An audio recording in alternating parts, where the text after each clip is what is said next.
Right, we are live. Hey guys, how's it going? Welcome back to the Kiwi Lads channel. We are back for another match of the URC. This one, Sharks versus Ospreys. Two sides in very different positions on the overall URC standings. Looking through the Ospreys, they are in 11th. This is a must-win game for them, although they do come in as massive underdogs for this contest. The Sharks are in 4th. If they win this game, they close that gap between them and the Bulls just for now. Of course, the Bulls will be in action a little bit later on in the weekend up against Cardiff, but we're at the business end of the competition, only the 2 rounds left. So if there was ever a time to make a burst towards that top 8, or in some cases try and cement yourself a little bit higher up in that top 4, it is certainly now. Looking through at the starting lineup for the Sharks, once again looking extremely strong, although no Oxnashe in that number 1 jersey. In terms of the starting side, Blula will be there alongside Umbanambi and Vincent Koch. Eben Etzebeth returns at number 4 with Jason Jenkins, slotting in at 5. James Fenter, Vincent Tachuka,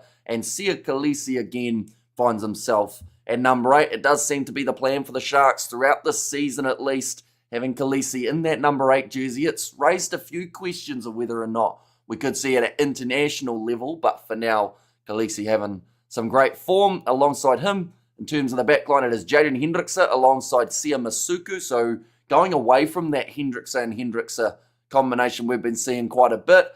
In terms of the midfield, it is Andre Yesteisen and Jorenzo Julius. Now, off the bench, Julius has looked extremely strong, so it's great to see him once again get some starting minutes. Makazole Mapimpi, Ethan Hooker, and Apalele Fasi at number 15. Looking through at this Ospreys side. Now, there is one man who made it into the British and Irish Lions, that being the number 7, Jack Morgan. He has had a thoroughly impressive season. Adam Beard, an ex-Lions, in the number 5 jersey. Same with Garrett Thomas in number 1. And then the rest of the lineup. I mean, there are some very handy players in this Ospreys side. Kieran Hardy alongside will be Edwards in the number 10 jersey. This is a crucial game for the Ospreys. And like I said, they come in as one of the bigger underdogs of the whole weekend. So they aren't expected to do well here. But sometimes certain teams, I mean, we've got to remember what happened last year. For the Ospreys, they were outside of that top 8 right up until the final whistle of their last contest. Ended up knocking the Lions out of that quarter-final spot. Yes, they didn't really get that far compared to where they would have liked to, but it is still a massive achievement if they can get into those quarter-finals, and that's what they'll be aiming for in this contest. We have got that evening, Hamish. Are you also watching the URC games tomorrow? I certainly am. We are going to be doing both of them on the channel. The Bulls taking on Cardiff, as well as the match between the Stormers and the Dragons. Now, in terms of that Monday night game, no certainty around that Lions versus Scarlets match. Instead, we might actually be doing the last game of the Rugby Championship for the under-20s. Now, if Argentina beat Australia in the game beforehand, that last match between New Zealand and South Africa will actually be to determine who wins the Rugby Championship. So, hopefully that's the case and we get a nice, exciting finish to that comp. We have got their Sharks dominate the Ospreys, says LFG, and let's do it. Sharks, says Ronnie. Let's go Sharks, says Anthony, and let's go Sharks, says Joe Hendry in there as well. So it does seem like the Sharks have got quite a bit of support heading into this contest, which is fantastic to see. And they've got all the talent in the world in terms of that starting side. It is just whether or not, with so much talent, it does, I guess, produce out there on the field. There have been times before where the Sharks have looked absolutely unreal throughout the season, and if you're going to start doing that, now is the time to do so, when you're just before those playoff matches, when you're just about to get that big chance. Of course, this is uncharted territory, at least from last year for the Sharks. They were sitting about 15th at the time of this round. This year, it is completely different. They are sitting right near the top. Looking through at their recent form, first of all, for the Sharks, they were able to beat Ulster 22 points to 19 in a very close game. As you can see, actually, all 3 of their last games have been relatively close. They were knocked down in the round of 16 up against Lyon, but as we've seen from the form of Lyon throughout the rest of that comp, nothing to be ashamed of for that one, as they have made their way through to the final to take on Bath next week, or the week after, I believe it is, in fact, that they will be playing. They also managed to narrowly get past Edinburgh, so their last 2 wins of the URC have been by 3 points or less. But the predictions for this one different story. It's looking like it could be a pretty one-sided affair if the Sharks have got their momentum in order and that they do really play well for the Ospreys. They've had some close games too. They were actually also defeated by Lyon, so these two sides have something in common in that regard. They were able to beat the Scarlets in the round of 16 for the Challenge Cup. Then their last couple contests, they've been pretty much a seesaw. They were able to get a good win over the Dragons, but then suffering a relatively large loss over Cardiff. We're at that stage of the comp how even when you're losing, you need to be securing that bonus point, maybe even two of them. So I feel like those will come back to either haunt the Ospreys or get them just into the position that they need to be for the chance of it going through. We have got there. Hi Hamish and everyone. Hope all is well and super excited for this game. Thank you for covering it. Let's go the Sharks. See, as a Lilia B, I'm thoroughly excited for this game just because, like I said, the Sharks have been in good form. This is the stage of the competition where we really need to see it start to come together for them, because if they have a couple good games here, everyone's got that week off because no team for the URC is actually through to the Champions or Challenge Cup final, and then we're into the rugby action in terms of those quarterfinal matches, and sometimes a rest week can be really good. Depending on whether you're home or away, it gives you a bit more time to be able to prep. At the moment for the Sharks, it does seem like they should be at home, but you never know. We have got there, what's your prediction on the Bulls versus Cardiff? Says LFG. That's actually, I believe, the hardest game of the weekend to predict. Like, the Bulls come in as big favourites, as you would expect. They're at Loftus. Cardiff, they've been great at times, but you just wonder whether or not this is the type of game that they might end up throwing away. So, I honestly don't know. I feel like the Bulls should win, but Cardiff had some pretty good away wins throughout this season, so I wouldn't be surprised if it's any different. You sound a bit sick or good, tired, says Lilia B. I'm not sick that I know of, and hopefully won't be sick, as I'm going to be going out for lunch with my mum and Nana and whatnot in about 28 hours' time. And we have got there, good evening from Irania, welcome in. Gerhard, hope you're doing well. Bulls will do it, no doubt, says Ronnie. They should. That's the thing. They should get the win. But I just always, with the amount of underdogs that we've seen winning in the URC, I just always get scared saying that a big favourite is going to win a contest comfortably, because they always seem to find a way of causing the upset. But looking through at the benches for this match, I mentioned about no Oxnashare in the starting lineup. He is also not going to be there off the bench for the Sharks in this game. They have got Fezambata, Ntotoko Michuno and Hanro Jacobs as the number 18, Emmanuel Tishoka at 19 with Pepsi Butalazy 20, and then Davids, Finta and Yapinke is there as the number 23. So going with the 5-3 split in this contest for the Sharks, just having a little bit more cover at the back just in case. For the Ospreys, they've got Morgan Williams in the number 21 jersey, Williams at 22, Hopkins 23, and of course keep an eye out for Will Griffiths in that number 19 jersey. We have got their very good team. Bulls are fielding, says Gerhard. Yeah, like, it's honestly pretty awesome in terms of the teams that we've been able to see putting together, or for these South African sides be put together right at the end. And it gives you a lot of confidence going into those next games, thinking that maybe there's going to be enough of a chance that they can, pull off some wins. At the end of the day, 3 South African sides through the URC quarters is a massive achievement, but 2 through to the semis, that would be just that little bit more impressive, if not even 3, although it does look like there might be a South African derby in there. As well as a Mother's Day on Sunday in New Zealand as well. It certainly is, yes. So the family's going to be going out for lunch, which is also why our live streaming schedule's a little bit weird this weekend in terms of the games that we're covering and a couple of the games that we're not. It's more so just so that I can sneak sleep in before the weekend, and then also just sneak sleep in at important little times that I can, so that I can be a bit more awake for the lunch. We have got, there you go, Hamish, how's it going? It's been a while, but I'm back on your stream, says Martis. Well, it is great to have you back, mate. Hopefully you have been keeping well. Hopefully you are excited for this game. The Ospreys wearing their, I wouldn't even know what colour to call that. It looks like a light blue, a grey, a white, and then a little bit of dark grey in terms of their kit. Almost like a mosaic kind of situation. There's a bit of a brown smear down the bottom too.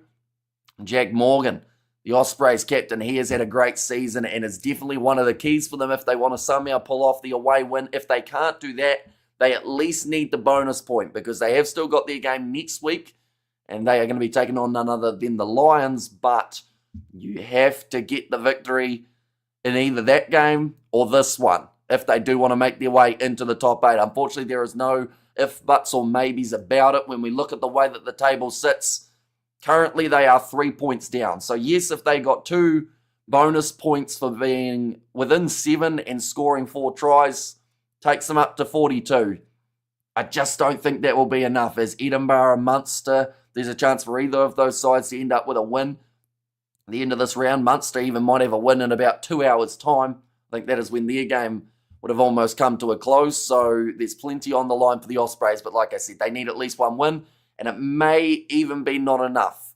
A mark from 2 Cents Rugby paid you a big compliment this morning. Says, Gerhard, was that for his British and Irish Lions stream, or was it in the video, Gerhard? Because I was actually in the chat for the live stream a little bit, as I thought because it was being streamed on YouTube in terms of the British and Irish Lions squad, that would be able to just watch the announcement. But it seemed like there was actually quite a lot of hype around streaming the announcement as well. So I probably missed a boat there, but that's all right. Bongi's 50th game for the Sharks today, says Lilia B. A massively influential player in this overall lineup of the Sharks. But nonetheless, we are ready to go for this kickoff. The Sharks will be receiving it. Hello, Hamish. Hello, everyone. Weekend's here, and what a way to kick it off, says Sebastian. It's the classic favourite versus underdog story, isn't it?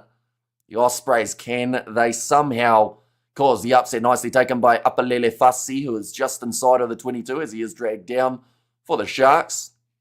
Jaden Hendrickse in the starting 9 jersey for today, but they have not got Jordan in that number 10 jersey. Instead, Sia Masuku does get that opportunity. As the king of podcasts, says Gerhard there, and at some stage I am planning on going on his and Tony's podcast. We'll have to get a flight up to the North Island. Oh, that's nicely done by James Venter. And Sharks bonus point win. An early penalty goes the way of the Ospreys for side entry. I believe that is against Jason Jenkins, who just went in off his feet a little bit there. And for the Stormers to get a home quarter final is that Sharks must lose both of their games and Stormers need to win both their games with a bonus point, says Marnus. So yeah, it is not impossible. It's slightly less likely than some of the other results. And I love all the way from South Africa. If I were to vote for the king of podcasts, it'll be you, says Quandeli. Thank you very much, mate. It is greatly appreciated. It feels a little bit weird this weekend, I'll be honest, because we've only got probably 6 or so live streams, which sounds like a lot. That's still over 12 hours, but compared to last week, we did 33 live streams on the channel. Yes, quite a few of those were 7s. I think we had maybe about 6 union games in there as well, but yeah, it's actually going to be a bit of a breezy weekend for this one. But we are still covering the games of the URC, maybe even the Under-20 Rugby Championship thrown in there for good measure. That kick from the Ospreys has gone over, and they will take the early lead in this contest. That is a great start to the match for them. After an early penalty goes against the Sharks, Ospreys just taking the points when they are available. And also we have got the, I agree, with that scoreline for 35 points to 17. Okay, so I like the fact that you're not going a full runaway for the Sharks, which I think some people are predicting. But I like the fact that you're saying, nah, the Ospreys, they're a good enough side that they've got a bit of something about them here that maybe will get them a few points in this contest. Good clearing kick from inside of his 22 for Kieran Williams. We have got there, I was very bored in the Reds versus Waratahs game. It wasn't. You tell you what, that game turned out to be a very good one though, didn't it? I've mentioned about it multiple times. Any game of Super Rugby we don't cover ends up either being match of the round or at least very close to it. We saw it last week with Moana Pacifica Highlanders. So I think in a way we jinx it in a good way, that it's an entertaining match. But it is just a shame that we end up skipping those ones. It's probably the same with the Western Force versus the Brumbies. I'm going to be skipping that one just because of the 2 URC games a little bit later on in the night. But we will be covering both the Stormers versus Dragons and Cardiff versus Bulls. That's a good take from Ethan Hooker after the box kick from Jaden Hendrickse. And now sitting about 25 metres out from the Ospreys line. This is the first good attacking chance here for the Sharks in this contest. The crowd in Durban getting behind them. Siamasuku going across to the left-hand side. Already 3 minutes in. I feel like this one is going to fly by even Etzebeth. He did go off injured in one of his last performances, but luckily has come back now. Little chip in behind for him. Sia Masuku, bit of a juggle out on the wing from the Ospreys, but they have somehow managed to keep this ball 5 metres out from the line. Although Ospreys are 14th on the table, you just never know. That team can cause an upset. But they are more than capable. I think they're actually 11th, if I'm not wrong at the moment. Yeah, Connacht, the team who find themselves in 14th, but the Ospreys on 38 points. So they are sitting on the same as the Lions, which, you know, people have talked about the Ospreys still making it to the top 8 somehow if they were to get a win. But then in that regard, that means that the Lions still, you know, they've got a pretty good shot. They've got the Scarlets this week, and then next week they have also got the Ospreys. So if they were to win both of those games, maybe you're looking at, let's say one of those games they get a bonus point. That takes them up into the 44 position. Still means that Munster and Benetton, maybe Scarlets as well, only need that one win to be able to fully secure it. So I expect to see quite an aggressive Lions side in their game up against the Scarlets if they do want a shot of making their way through. But now looking for the rolling maul here. Slowly starting to march. Bongi Umbanambi. Moving quite nicely at the moment. They have been told to get out of this. Adam Beard has to retreat, but Hendrickson will go across to the right-hand side to Andre Esterhazen. It's a hard man to drag down in just one-on-one situations. Good tackle by Morgan here. And that's the thing. The Lions side, it's been announced. The tricky part now for those players is to play as hard as they can for their club teams while also avoiding injuries. Because I believe we're going to see at least 5 changes in that British and Irish Lions squad due to those injuries that we could see over the next couple of weeks. Sometimes it's when you're trying not to injure yourself that you have more chance of doing so. I do think the Blues will qualify for the playoffs. I do think that they will now. I've said since about round probably, I'd say even 6, that they've still got a very good shot with the way that their competition finishes, and I believe they'll still get 1 or 2 more wins. But a big win for the Reds there over the Waratahs, which now takes another blue side in Super Rugby, maybe a little bit more out of the equation. Moana Pacifica, they're certainly going to want a big win next week up against the Blues. If they can do that, they're right in the hunt. As well, I'll shout Munster versus Ulster scores later when it's on, says Patrick. And also we've got there, I got a special edition 25-year-old Royal Salute today. I'm pouring one for you with each of mine, Hamish, says Christopher. So hopefully you do thoroughly enjoy it. Munster will or need to win both of their remaining games to absolutely secure playoff spots, says Sebastian. 100%. And that's why it's so tricky, because we're at that stage of the comp how one bad performance takes certain sides out of the running. There's a knock on there from the Ospreys, just a little bit loose off the back of the line out. Dewey Lake not able to bring it in too cleanly. She's playing at home tomorrow against the Crusaders, away from home for that one. It's in Christchurch. It's a Crusaders home game there. It's going to be a big game, top of the table clash. And I believe whoever wins that will secure first place for the overall standings. We have there, what do you think of the tour? Like British and Irish Lions, but it's for the Southern Hemisphere players from New Zealand, Australia, South Africa and Argentina. Play as a team against France, Ireland and England every 4 years, says Tommy. It's an idea that has been talked about a huge amount. Never seems to fully become a thing though. And I don't know, it seems to be, even though there's quite a big rivalry in the Six Nations, the Lions seems to bring those sides together. Whereas in the Southern Hemisphere, for some reason, like, some people are firmly against the idea of even like New Zealand and Australia joining up as a side. Like the Anzac team up against the Lions, people have gone against, saying, no, we want the individual nation. So I can only imagine that if it was South Africa, Argentina, Australia and New Zealand. I mean, we've seen the split now in the British and Irish Lions announcement. And on paper, it would be fantastic to see. But it just seems to be that people find a way of separating from the others. So I feel like it would cause more tension than it would actually cause for camaraderie. But I'd like to see it. Rugby 25 is about as close as we're going to get at this stage, unfortunately, to being able to do so. Jaden Hendrickson ready to put this ball in. About 40 metres out from the line here for the Sharks. They are still down by 3 after the 8 minutes, but Plenty of time remaining and a massive push there from the Ospreys, but it was on an angle. So it means that the Sharks do get themselves the penalty. Now they've got the decision. This is a 3-pointer if they want it. But I have a feeling they'll go for the corner. They know that they're chasing the Bulls in third. If they can get a full 5-pointer here, that just puts that little bit more pressure on the Bulls to be able to perform across not just their next game, but also their last game as well. That's a great kick from Siamasuku. We'll get them within the 10 metres of the line. A big chance here to show off that massive forward pack. 906 kgs for this match. It's actually the same size as the Ospreys, which is a little bit surprising, maybe because of the absence of Oxenishare. That doesn't quite get it down to, or up to where it normally would be. We have got there, if you're a world-class team, you'll play any team, anytime, says Gerhard. Is that in regards to the Southern Lions or in terms of the individual sides? A nice run from Bongi Umbanambi, going across there on the inside. Hendrickse finds Blula.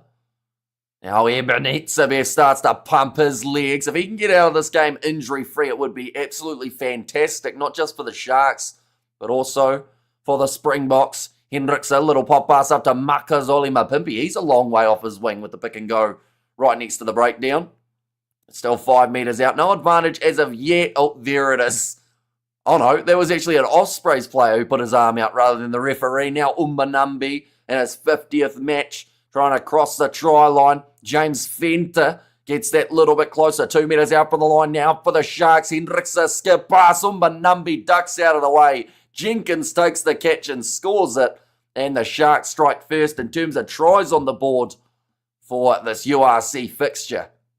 It is the big man, Jason Jenkins, who actually did give away the first penalty in this contest, the one that gave the Ospreys the 3 points. He's then come back and said, no, I need to make up for that. I'll score 5 of my own and give my side the lead this stage of the comp. But well watched by Bongi Umbanambi, ducking underneath.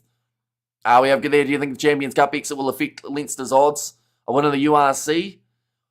Honestly, it's a really tricky one for Leinster because they were at home up against Northampton Saints. And, they were supposed to win that game. They were massive favourites going into it. So I feel like their games in the URC, they aren't as big of a favourite, if that makes sense. Up against the South African sides, yes, there'll be a little bit in their favour, but I feel like South African side's probably about $5 underdog compared to the $16 underdog that we saw of Northampton. So in that regard, I feel like Leinster, when they're not supposed to win a game by so much, maybe they should be strong. It's very hard to tell, though, because what's that done to the mindset when they've gone from assuming that they're going to win the Champions Cup as well as the URC this year to now possibly same as last year, only having one trophy in the cabinet or maybe even none. It's a tricky time for them. They'll have to make sure they fire back, though, and I expect a big performance from them over this weekend. Although I don't think too many of the players will be in action. That's going to be knocked on. Jenkins scoring against a Welsh team for a Bok team, says Leshan. Any idea how I could stream this game with a VPN? Simon, you have come to the right place to ask that question because that is how I normally say how to watch it, which is set yourself to New Zealand and then TVNZ Plus. If you enter an email, they don't even ask where you're from. They just go, oh, yeah, email's good enough. And you put in your password, random one. You could even just honestly put a cat's name with a 1, 2, 3 after it.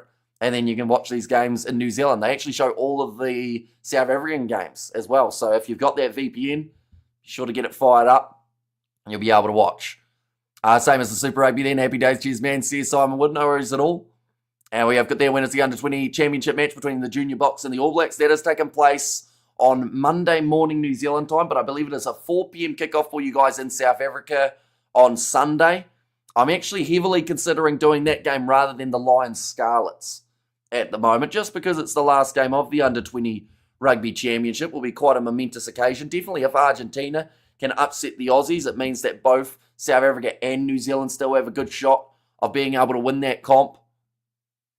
But now, the Ospreys, they have got themselves a scrum going to the short side. Great pace shown by Kieran Hardy. Little grubber, he regathers and scores a phenomenal try. That is sensational from him. If he's managed to stay in the field of play. We have got their Stormers versus Dragons tomorrow. Should be an easy win for the Stormers, but Sasha is very different gravy, isn't he? Says Marnus. Yeah, it's going to be another one of those games. In fact, I think this round is the particular round where South African sides are the favourites pretty much across the whole board. Maybe Lions might come in as underdogs up against the Scarlets, but like, there's just so much potential. Oh, I think he's actually dropped that ball, Kieran Hardy, as he tried to slide in from that angle. Do the ABs versus Box under 20, please, says Gerhard. And Sharks can't lose this game, says Spock. Right, the time is off. I think they're going to check this, and I believe they will find a knock-on. Andre has said creating a Lions versus Sands series or match. It's a fun idea, but will never happen. Would be seen as cheap marketing. Lions is rugby's biggest internation series and tradition. Don't spoil the process, says Henry. Yeah, I can't imagine the North would be, like maybe France would be like, yeah, we'll play them, because France don't mind a good challenge every once in a while. But I think for the likes of England, Ireland, Scotland, they might say no. Like, that's our thing. Right, TMO check for Kieran Hardy here. Try awarded. The try, I believe, initially was awarded by the referee, but they are saying that there is going to be separation. Yeah, it's well defended by Ethan Hooker in the end. And we have the identity of the crowd. Says rehashed. Yeah, it doesn't look like it's going to be the try in the end. The crowd, not a massive one for this match either, I will mention. Junior Box was so bad against Los Palmitas, says Justin, although they did still get the win up against Argentina, didn't they? Whereas up against Australia, you know, that 17-0 lead at halftime, looking like they should have been able to go on and close out that game, and they just let it slip through the fingertips. Australia have become a really good second half team as well in the under-20s. New Zealand found that out when they had the draw up against them. And they've actually, you know, they've put themselves in a position to win the Rugby Championship if they get themselves the big win over Argentina. Okay, there's going to be a scrum feed, though, for the Sharks, sitting 5 metres out from their line. It is no try from Kieran Hardy, but some very good skill down the short side for that man up until that drop ball. That did end up costing him.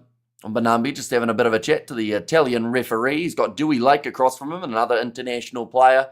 Both will be in action more than likely in July, unless there are certain injuries. So that's a shame. That was a lovely go at it.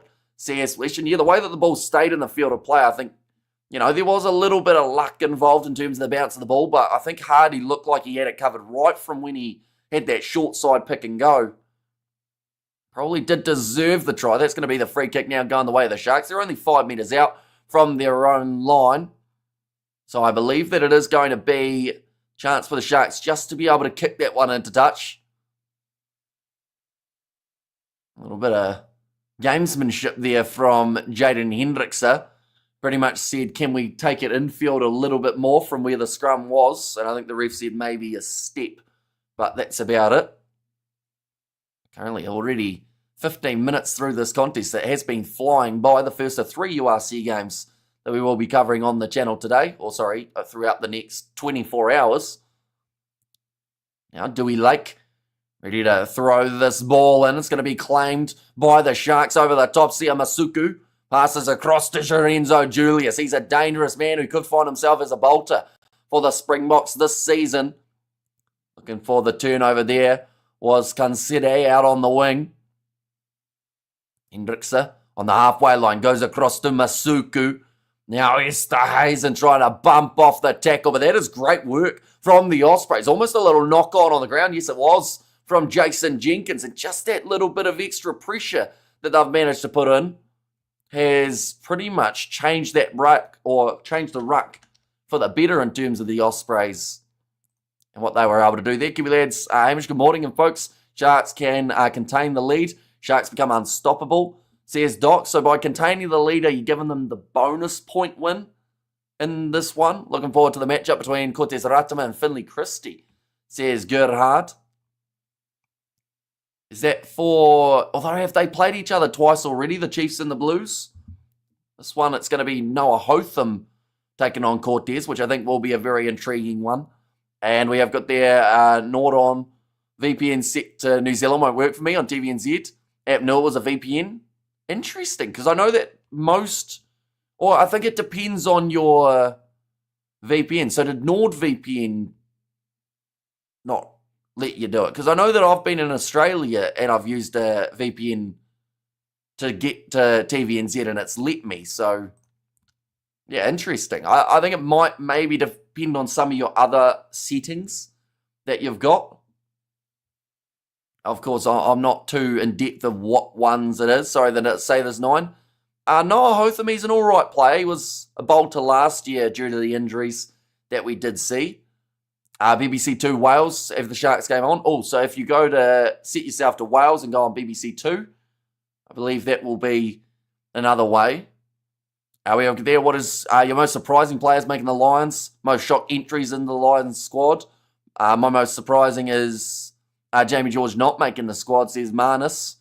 See, I think that Pollock, the more that we got closer to the lineup, definitely with the way that he played up against Leinster, I feel like that game alone probably earned him a spot into the side.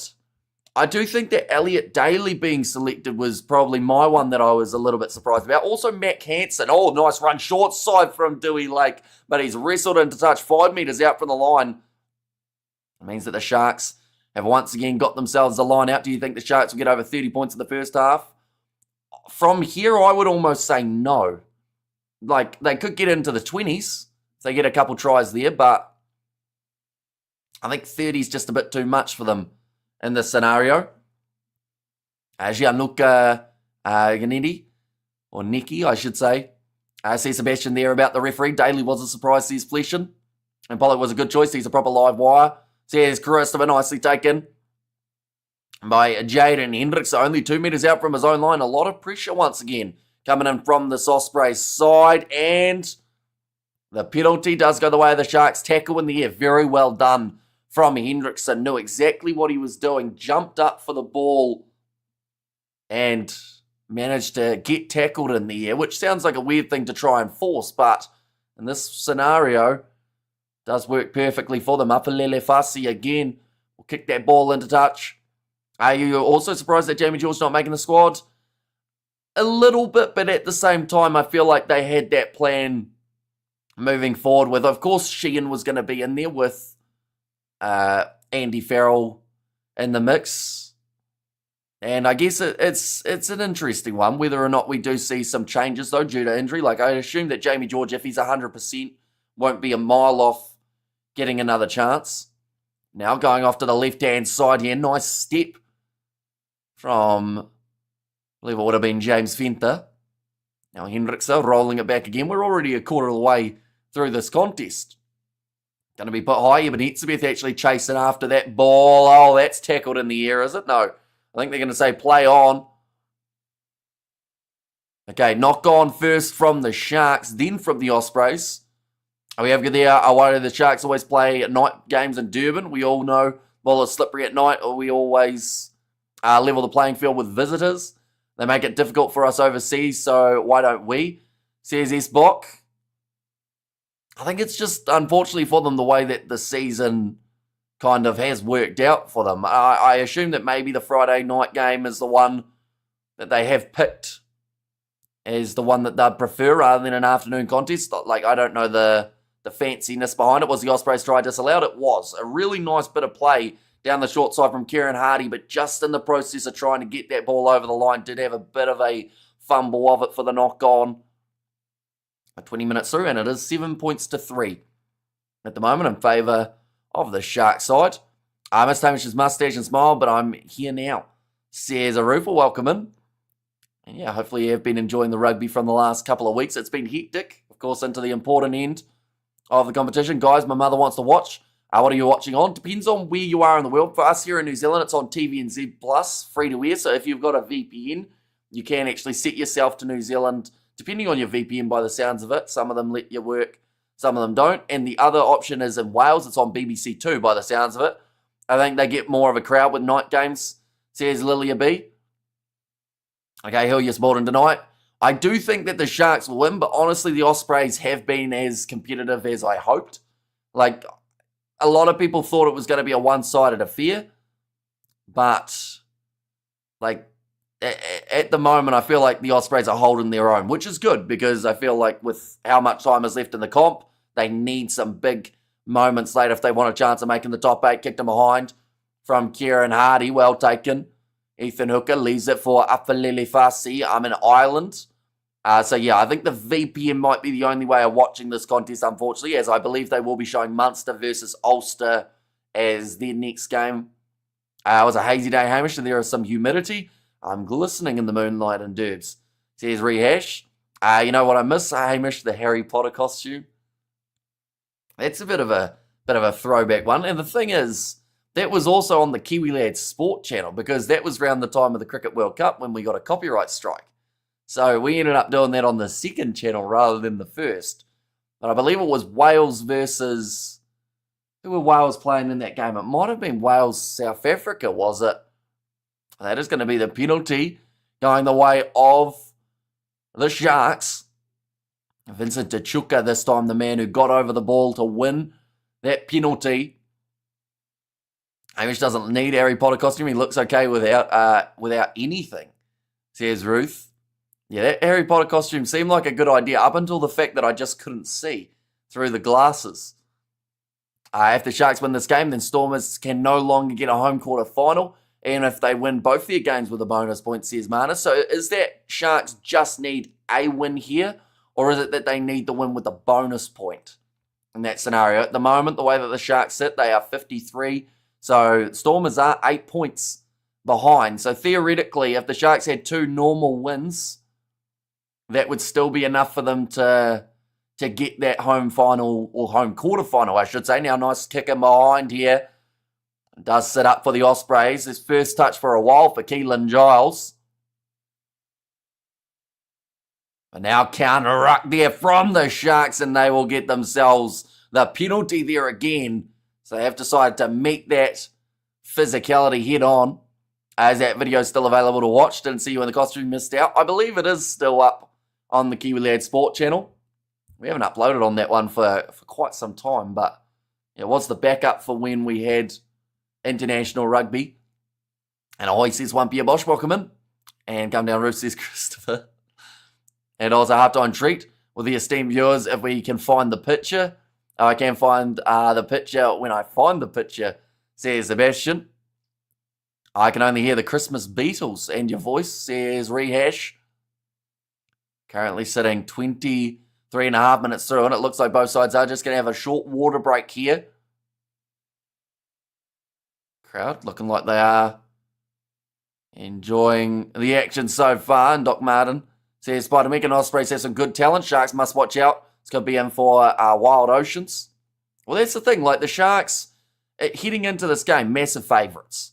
And, you know, one win here with a bonus point, as it was reiterated, could secure them that home quarter final. Their game next week is going to be up against the Scarlets. So them and the Lions pretty much just swapping opposition for their last 2 games of the regular season. Oh, is this a change that's about to be made? John Plumtree shaking his head here. Oh no, Sia Masuku, sorry. I thought he was shaking his head because he had to go off for an HIA. He's shaking his head because he's missed touch from 20 metres out, has kicked it dead. That is an absolutely massive one to miss. And we have got there, quick question, what is it progress for a captain of a rugby team to wear earring?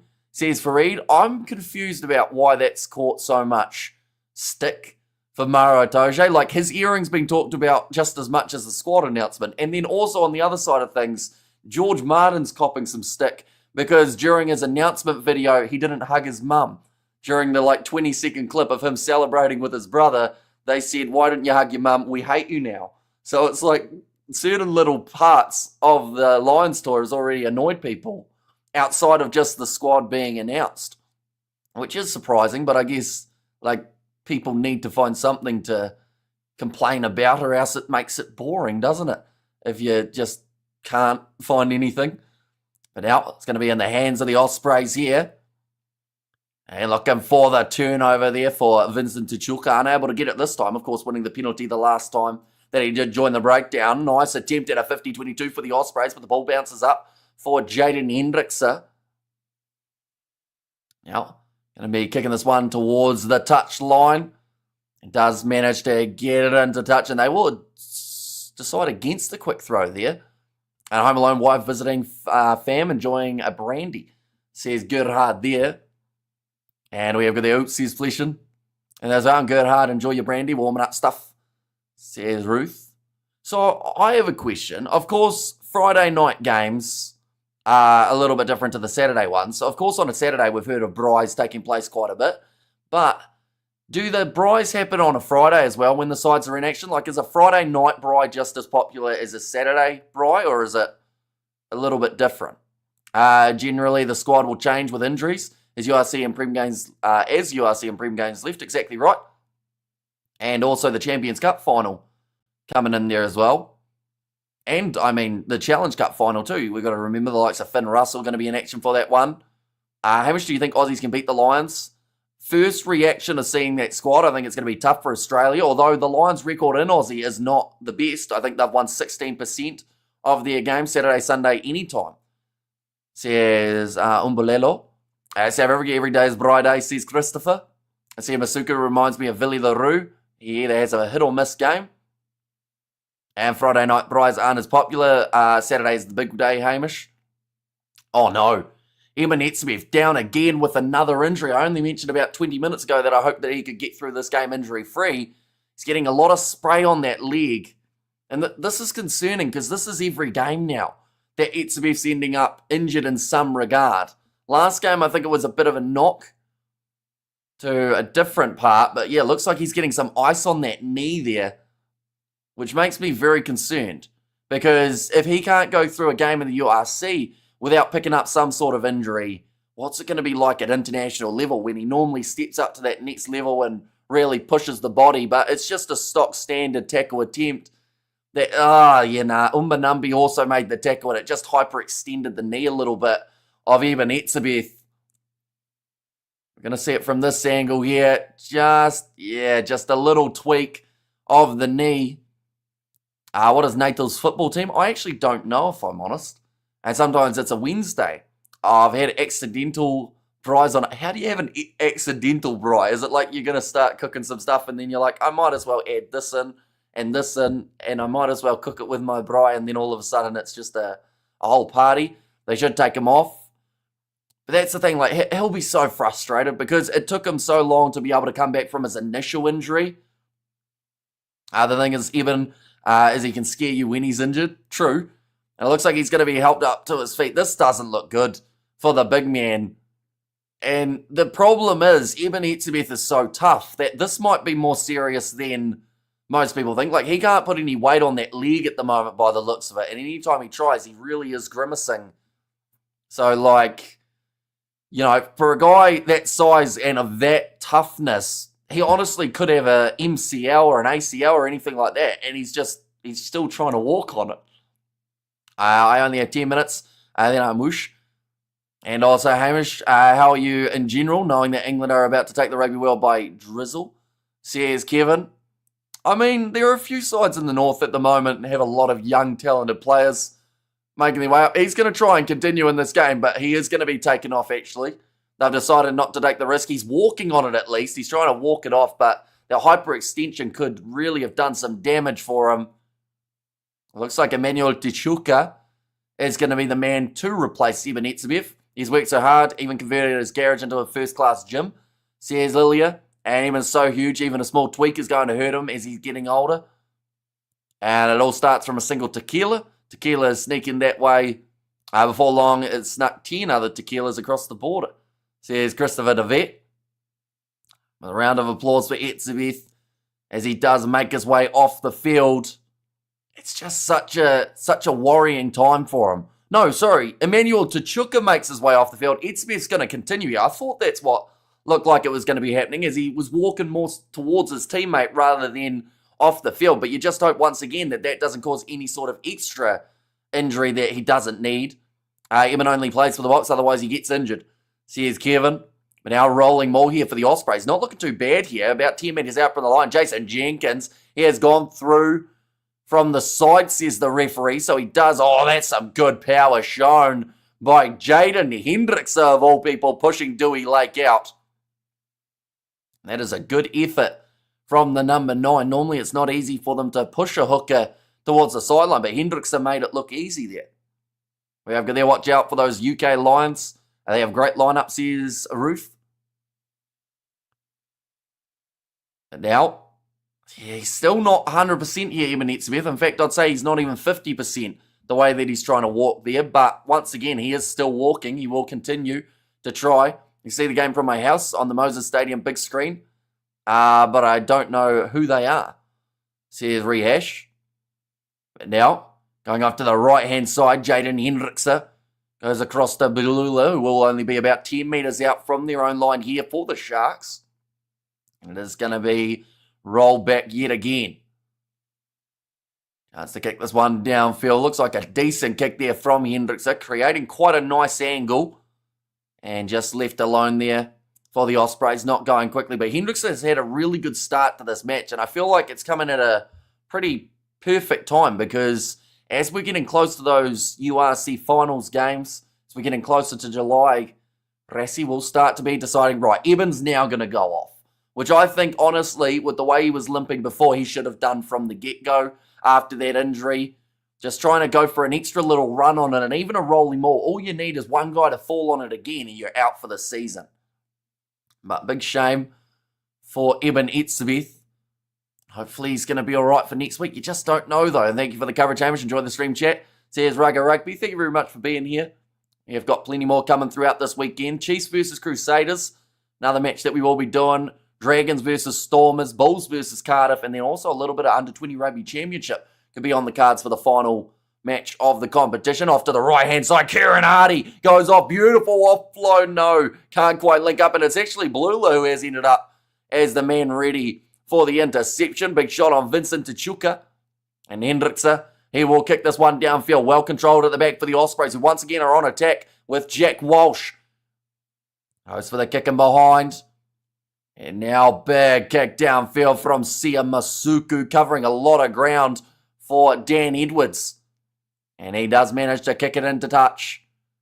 Not quite the angle that he would have liked. This one's been very competitive. It's looked like the Sharks are on the verge of scoring a couple times, but the Ospreys haven't been a mile off either. The Sharks can play like the old South African sides at their worst, relying on forwards to win games. We have got there, while there's no true structure and cohesion between forwards and backs, Sharks will probably win by 3 points. Yeah, looks like Eben's actually... What's happening here? He's in the in-goal area here.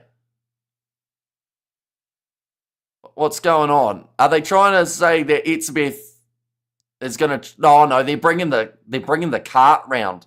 So I feel like just from that little extra run, Etzebeth may have done some more lasting damage on that knee.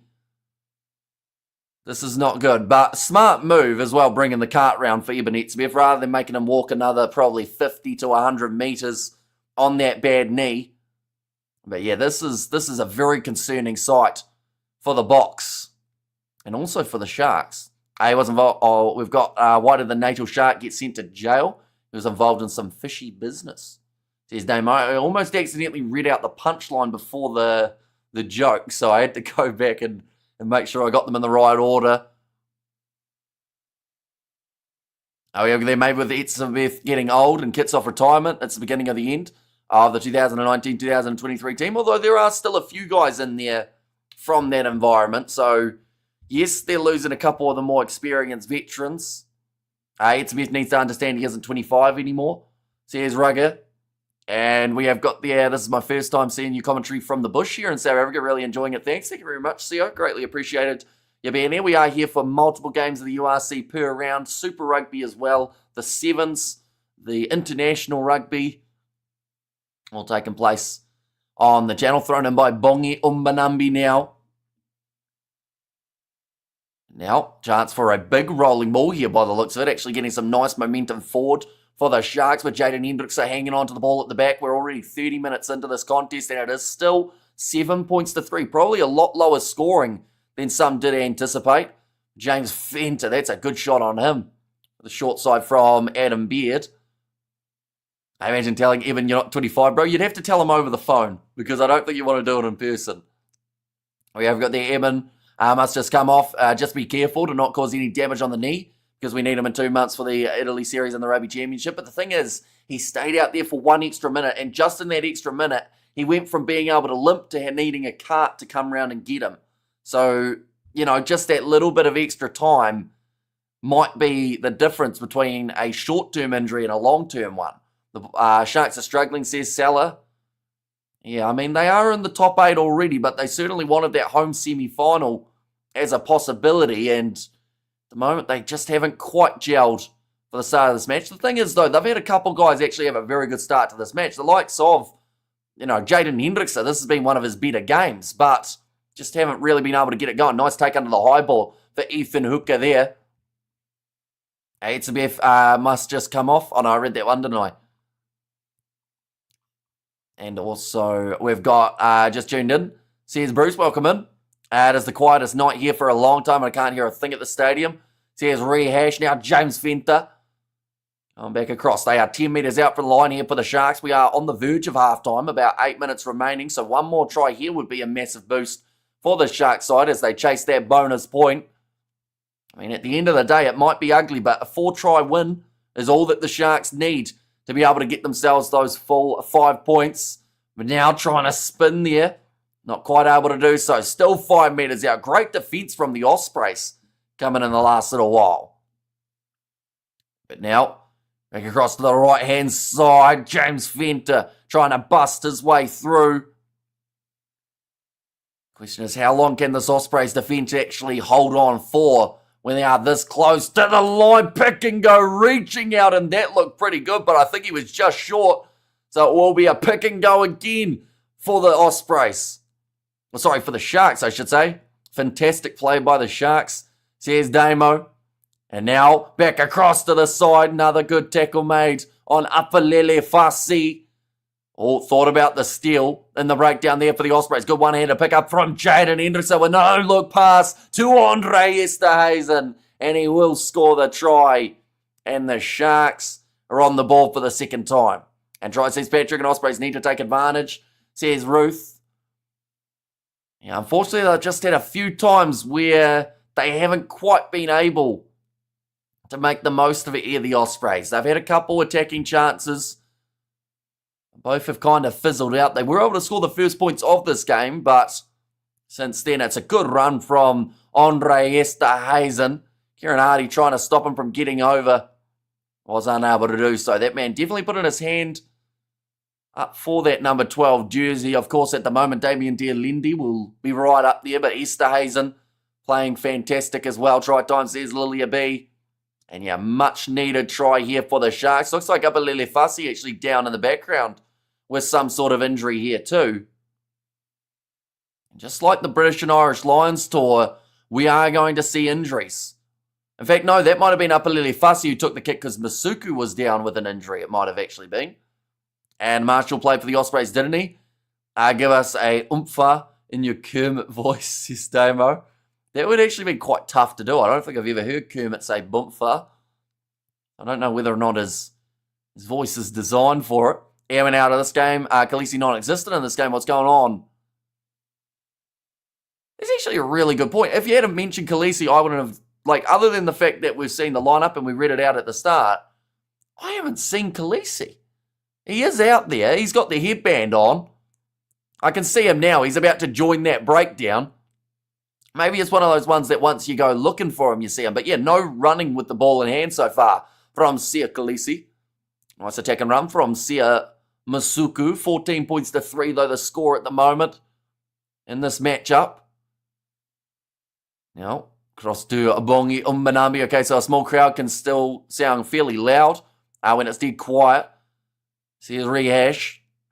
And now ball is available for Jaden Hendrickson, so he will roll this one back. We have got there, Hamish, can I please be mine? I feel like I deserve it, and I feel like you can trust me. I will completely understand if you say no, but think about it, or ask Ruth or Sebastian, says Marnus. See, the good news is we went through that patch a little while ago where we got, I think it was about 10 moderators all at once, and we haven't really had a time where the chat's gotten too hectic. for them to be able to control. But next time we do need moderators, we will be looking at the ones who are on the live streams regularly. So you'll certainly be in the running in that regard. That's going to be knocked on by Apalele Fasi and no Manus. Liverpool badge is concerning, says Christopher. Now knock on from Fasi gives the Ospreys an attacking chance with 4 minutes remaining in the half. Once again, just a little bit scrappy in this contest currently. Far from the cleanest game for both of these teams. That can be expected in an evening contest when there's a little bit of dew around. Bongion Manambi getting a bit of attention on his wrist by the looks of this. That's now, that's a few too many injuries starting to pop up, but it's the same as the Lions, and it's the same as the last 2 rounds of the URC. There will be injuries, and there will be certain players who now miss out on international rugby. I don't think that will be the case for Umbanambi just based off what we've seen there. It looks like it's just a bit of a knock to the hand, but you just get a little bit concerned when certain players are dropping like flies right at the end of the season. It has been a long one too. Each and every week the sides are going out there, putting the bodies on the line. Yeah, just getting a little bit of ice on that thumb for Umbanambi. It's already held into place with some strapping. Khaleesi is learning from Evans' mistake. We'll wait till the knockout games before putting too much effort. So here's rehash. And also, I'll change mine anything to a Springbok or Stormers logo if you want me to. Or any time, says Manus, rather than anything.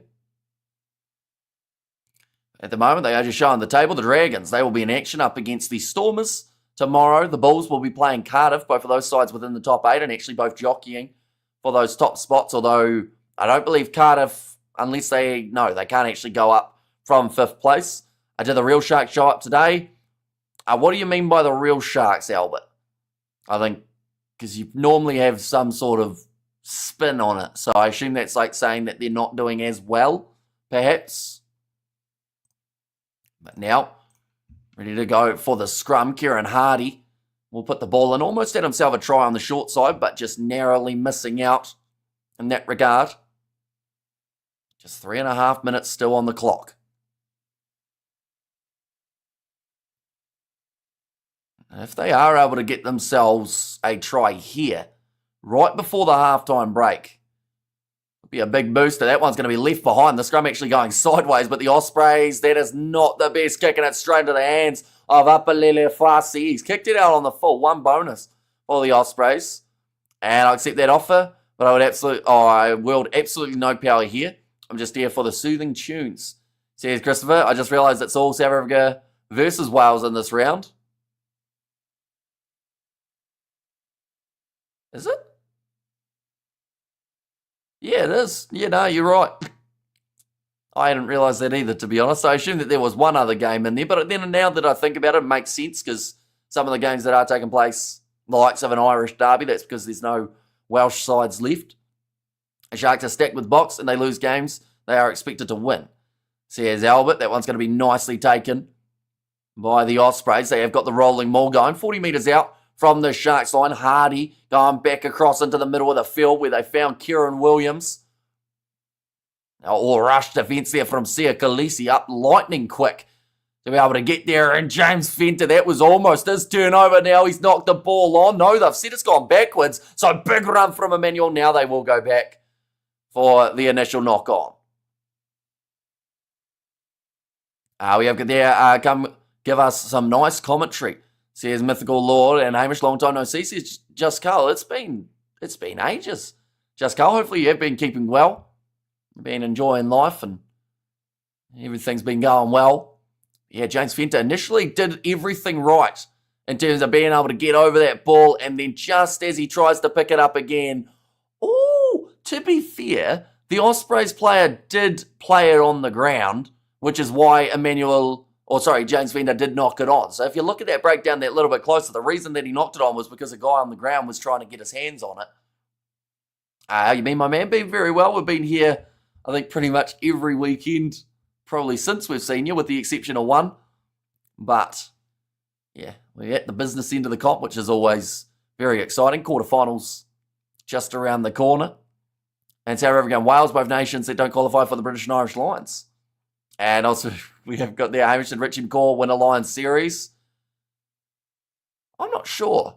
I think, I'm trying to think of the years. So New Zealand had it in 2017, didn't they? So I don't think he was in the 2005 environment. Did they win it in 2017? Now off to the right-hand side, Kieran Hardy with 30 seconds remaining. The Ospreys need a try here just to give themselves a bit of a chance. 2005 series. Says Seller, and you go to commentary, you're the GOAT.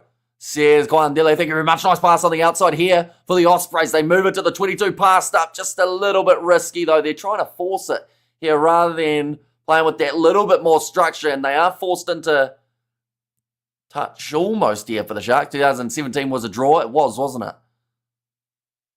So 2005 was McCaw in that environment at that stage.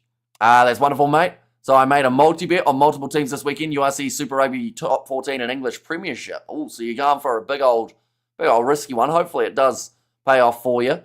Who are the teams that you had to back, just Carl, for that one? But it's going to be half-time in this contest, and it is 14 points to 3. Probably a little bit closer than some were anticipating for this matchup. I know that some felt like the Sharks were going to be able to get themselves the comfortable victory, although still some competitiveness from the Ospreys. If they had scored late, could have made a bit of a change to the scoreboard. There, did you hear that McCaw passed away yesterday? What a legend of AB's Rugby, RIB McCaw. Of course, you are talking about the older McCaw rather than Richie. I believe he was about 91, somewhere around there. The McCaw that did pass. But yeah, I just had to clarify that because I can see what you were trying to do. We have got there, Sebastian. Not true. There's a few Scots, Southers in the squad. Says Fletcher and Sharks will win. Says Fred. Now they should do. I think that they've been in enough control throughout this match that it wouldn't take much for them to be able to get themselves the victory from here. A moment, we'll go like this.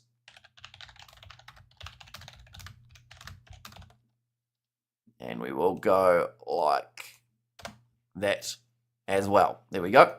Looking at the odds at the moment, the Sharks are favourites heading into the second half. We have got there, no way. Sharks often play like this against not-so-great teams at home.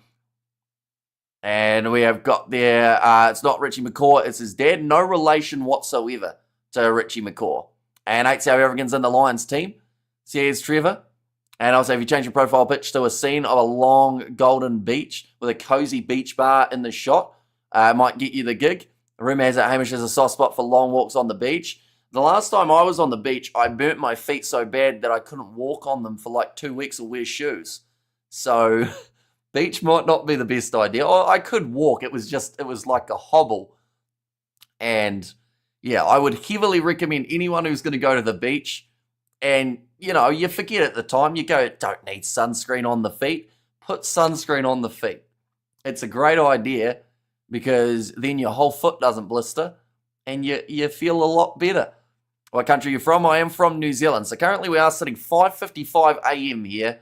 We are going to be doing a couple of the overnight games as well for tomorrow in the URC. We'll get to see the Bulls taking on Cardiff. We will get to see Stormers taking on the Dragons. And best Sharks player of the first half, I actually think Jaden Hendrickse for me would be right up there. Tachuka had a couple good moments, same with Fenter, but I think consistency-wise, I'd have to say Hendrickse, and then maybe a bit of Andre Estes, and he did manage to score south of the try. Sharks, Munster, Stormers, Bulls, Leinster, Lions, Crusaders, Brumbies, Gloucester, Bath, Saracens, Leicester, Glasgow, and Connacht. Potential earning is 26k rand, says Just Carl. So you're going for the big one, that is for sure. And we have got there, hey Hamish, says Yvonne, welcome in. If you are doing extremely well, wear those rubber beach sandals, Hamish. Yeah, I should have. I had scuffs on, and it seemed like a good idea up until I took the scuffs off. Because I had scuffs, this is going to sound weird, but it makes sense at the time. I had scuffs with socks on. Because we weren't going to go right down to the water, then we ended up going fishing in the end. So, plans changed. Those are my winners for this weekend. Says Just Carl, and to which each in New Zealand beach in New Zealand where you hurt your feet on the sand. It was in the North Island, up by the Coromandel. A little town, which I can't even remember the name of. That's how little it was. And we have got there, did you become like a hobble and hobbit a hoblet? Says Rehash. See, anytime I tell people I haven't seen The Hobbit, they get very disappointed in me. Also an agony over Leinster, says Yvonne. But yeah, they'll be more focused than ever to get that URC title now. There are more South Africans in the British and Irish Lions than Welshmen, says Lucky Rich. Who do you think will make the final this year, in my view? It's tricky, isn't it? I do think that Leinster should make the final this year, but then, they've had a couple little juggles lately in terms of like losing those important games. So you wonder whether or not it might hurt them coming to those URC games. I do think we'll see one South African side at least in the semis, maybe even two, and I wouldn't be surprised if we saw a South African team in the final as well. And I just don't know if they'll be hosting that final. Stormers are going to win it all, just watch, says Just Carl. And we have got the Hamish is too sexy for his shirt, says Ruth. I feel like they don't have the guts for the glory, says Yvonne. I like horrors. I like the Saw series. I have never seen the Saw series, which would be a bit of a tongue twister if you said it 5 times fast. But I saw Scream the other week. That was the first movie I had watched, or at least I can remember watching in the last, probably 9 months. It was interesting. Because I've watched Scary Movie, though, which is like the parody of it, I felt like it wasn't as scary as it should have been. But also, it's more of a horror comedy, isn't it? The Scream movies. So, yeah. I don't know how I'd go with pure horror movies. I feel like I jump too easily. A Scary Movie is a classic. Says Namo. They're just showing the Sharks tries. Just the 2 so far. Jason Jenkins managing to score the first and then the second of the match being scored by Andre Esterhazen. But those are the only tries that we have seen. I have a feeling Ruth will support an OnlyFans channel of you just walking or hobbling on a beach. I may just subscribe myself. Says Christopher. The amount of weird requests we've had. We've been told to lather up in butter and start an OnlyFans account, which I'm not going to do. I feel like that would be pretty rough. What do you do with the butter after you've lathered up in it? Did you scream, Hamish? I did not scream because I watched it at night time when everyone was asleep. So, every once in a while you get the little shock. But, yeah.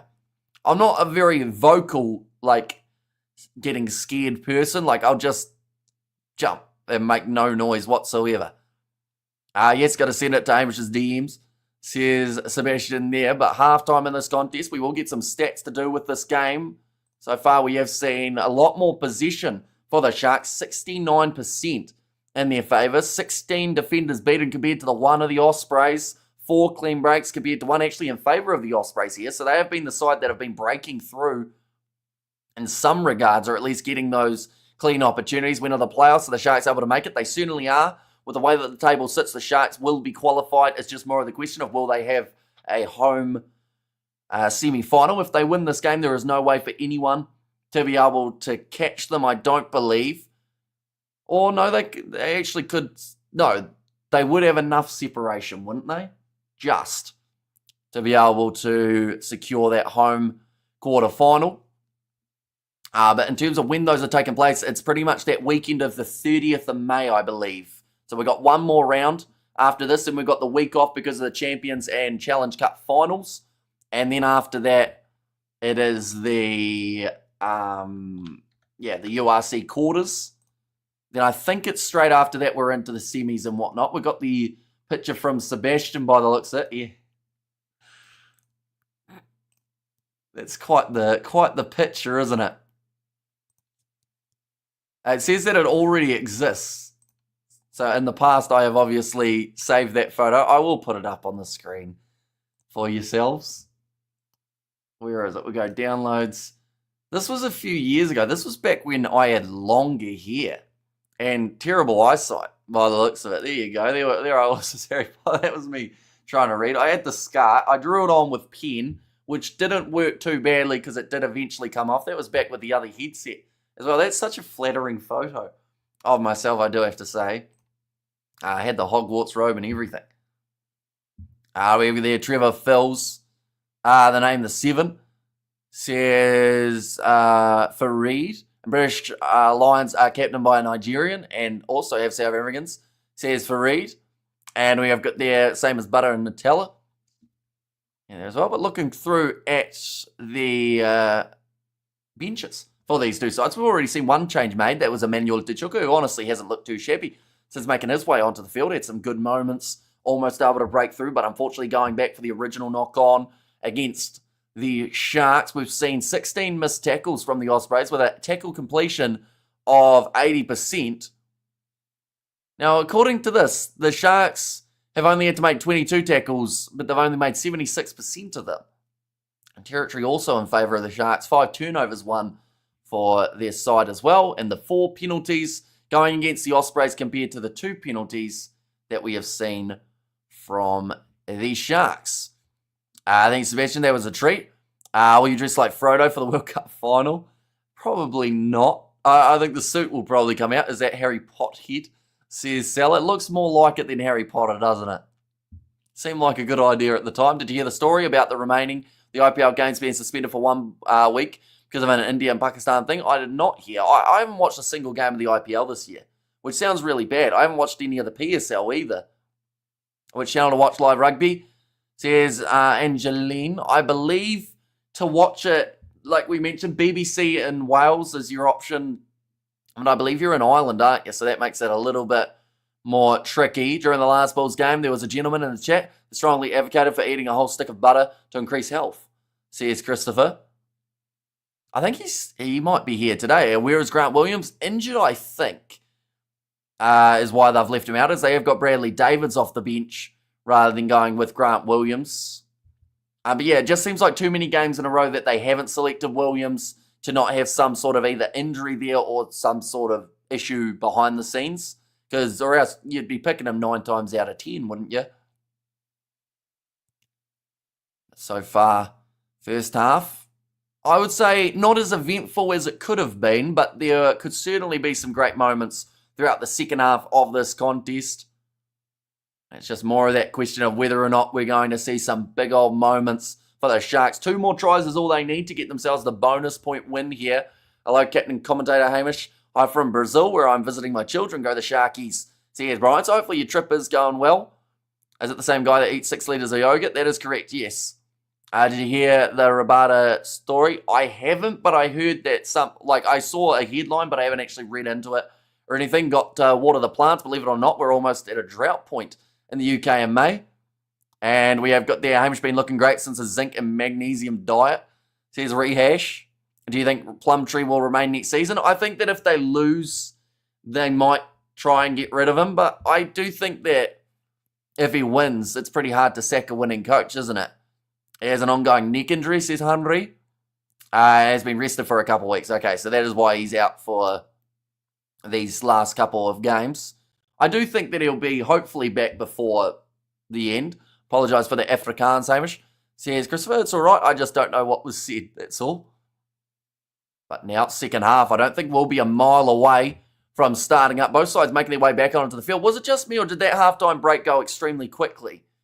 I feel like we looked through a couple of stats, which didn't take very long. We talked about a few other random things, and all of a sudden we're back ready for 40 more minutes of rugby.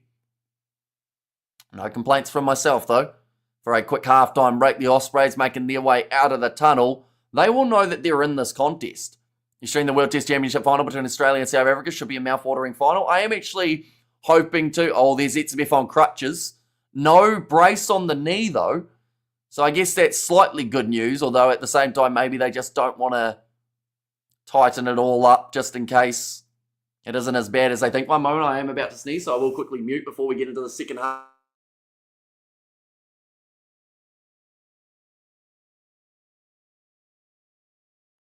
We are back, and we are now underway. Sia Masuku, ready to kick this one off long. Nicely taken by the Ospreys inside of their 22-tone flies. When you're having fun, that is true. And Williams is expected to be back for playoffs, says Henry. And Christopher called him lots of naughty girl. Oh, okay, sorry, he called you lots of naughty girl. I get you. Now, rolling this one back, Kieran Hardy. And kick this one high, and that one has gone very high and not very long. And it's going to be well claimed, or at least it was attempted to be claimed by the Sharks, but it does go into touch. Will now be the line out They will need the big second half. Right, Emmanuel Tachuka, who replaced Eben Etzebeth, has now gone off with an injury, and Pepsi Buthelezi has made his way on. So they're running a little bit low in stocks at the moment off the bench for the Sharks, going with the 5-3 split in this contest. That's going to be not straight from the Ospreys. Does now mean that there will be a scrum for the Sharks. Good position on the field as well to be able to work into. Lovely listening to this chat. Feels like an audiobook, says Trevor. And the Sharks are underachievers. The Sharks should be nurturing the abundance available to them. They must stop buying players, says Anthony. Yeah, like they're one of those sides with all the talent in the world in the lineups, but sometimes the results just don't really represent it. Who's playing at 4, Vincent Tachuka? I believe that they would have... Oh, I'm just looking, trying to find that second row. But I think you might be right. I think Pepsi Buthelesi's now packing at the side. And Vincent Tachuka may have been centralised now in this scrum. Now big push again from the Sharks, who will look to go after this left-hand side. Hendrickson popping it up to Ethan Hooker. 20 metres out from the line. Good steal from the Ospreys. Managing to get it cleanly. Looking for the turnover again was Jaden Hendrickson. A lot of pressure on Adam Beard. One of his first carries of the match. Now going off to the left-hand side. Bounce pass to Giles. I think that the best option here for the Ospreys is just to exit the 22, although they've got themselves the penalty there. That will mean that they will kick this one downfield into touch and have themselves another line out. Now, they did get the last one wrong. A bit slow getting back up to his feet is Jason Jenkins, but they don't really have too many players left to be able to replace him if he is injured. We have got there, Hamish, since living next to a park, my nose has been itchy every single day. Says Rehash, so I assume that's hay fever or sinus, depending on what you call it.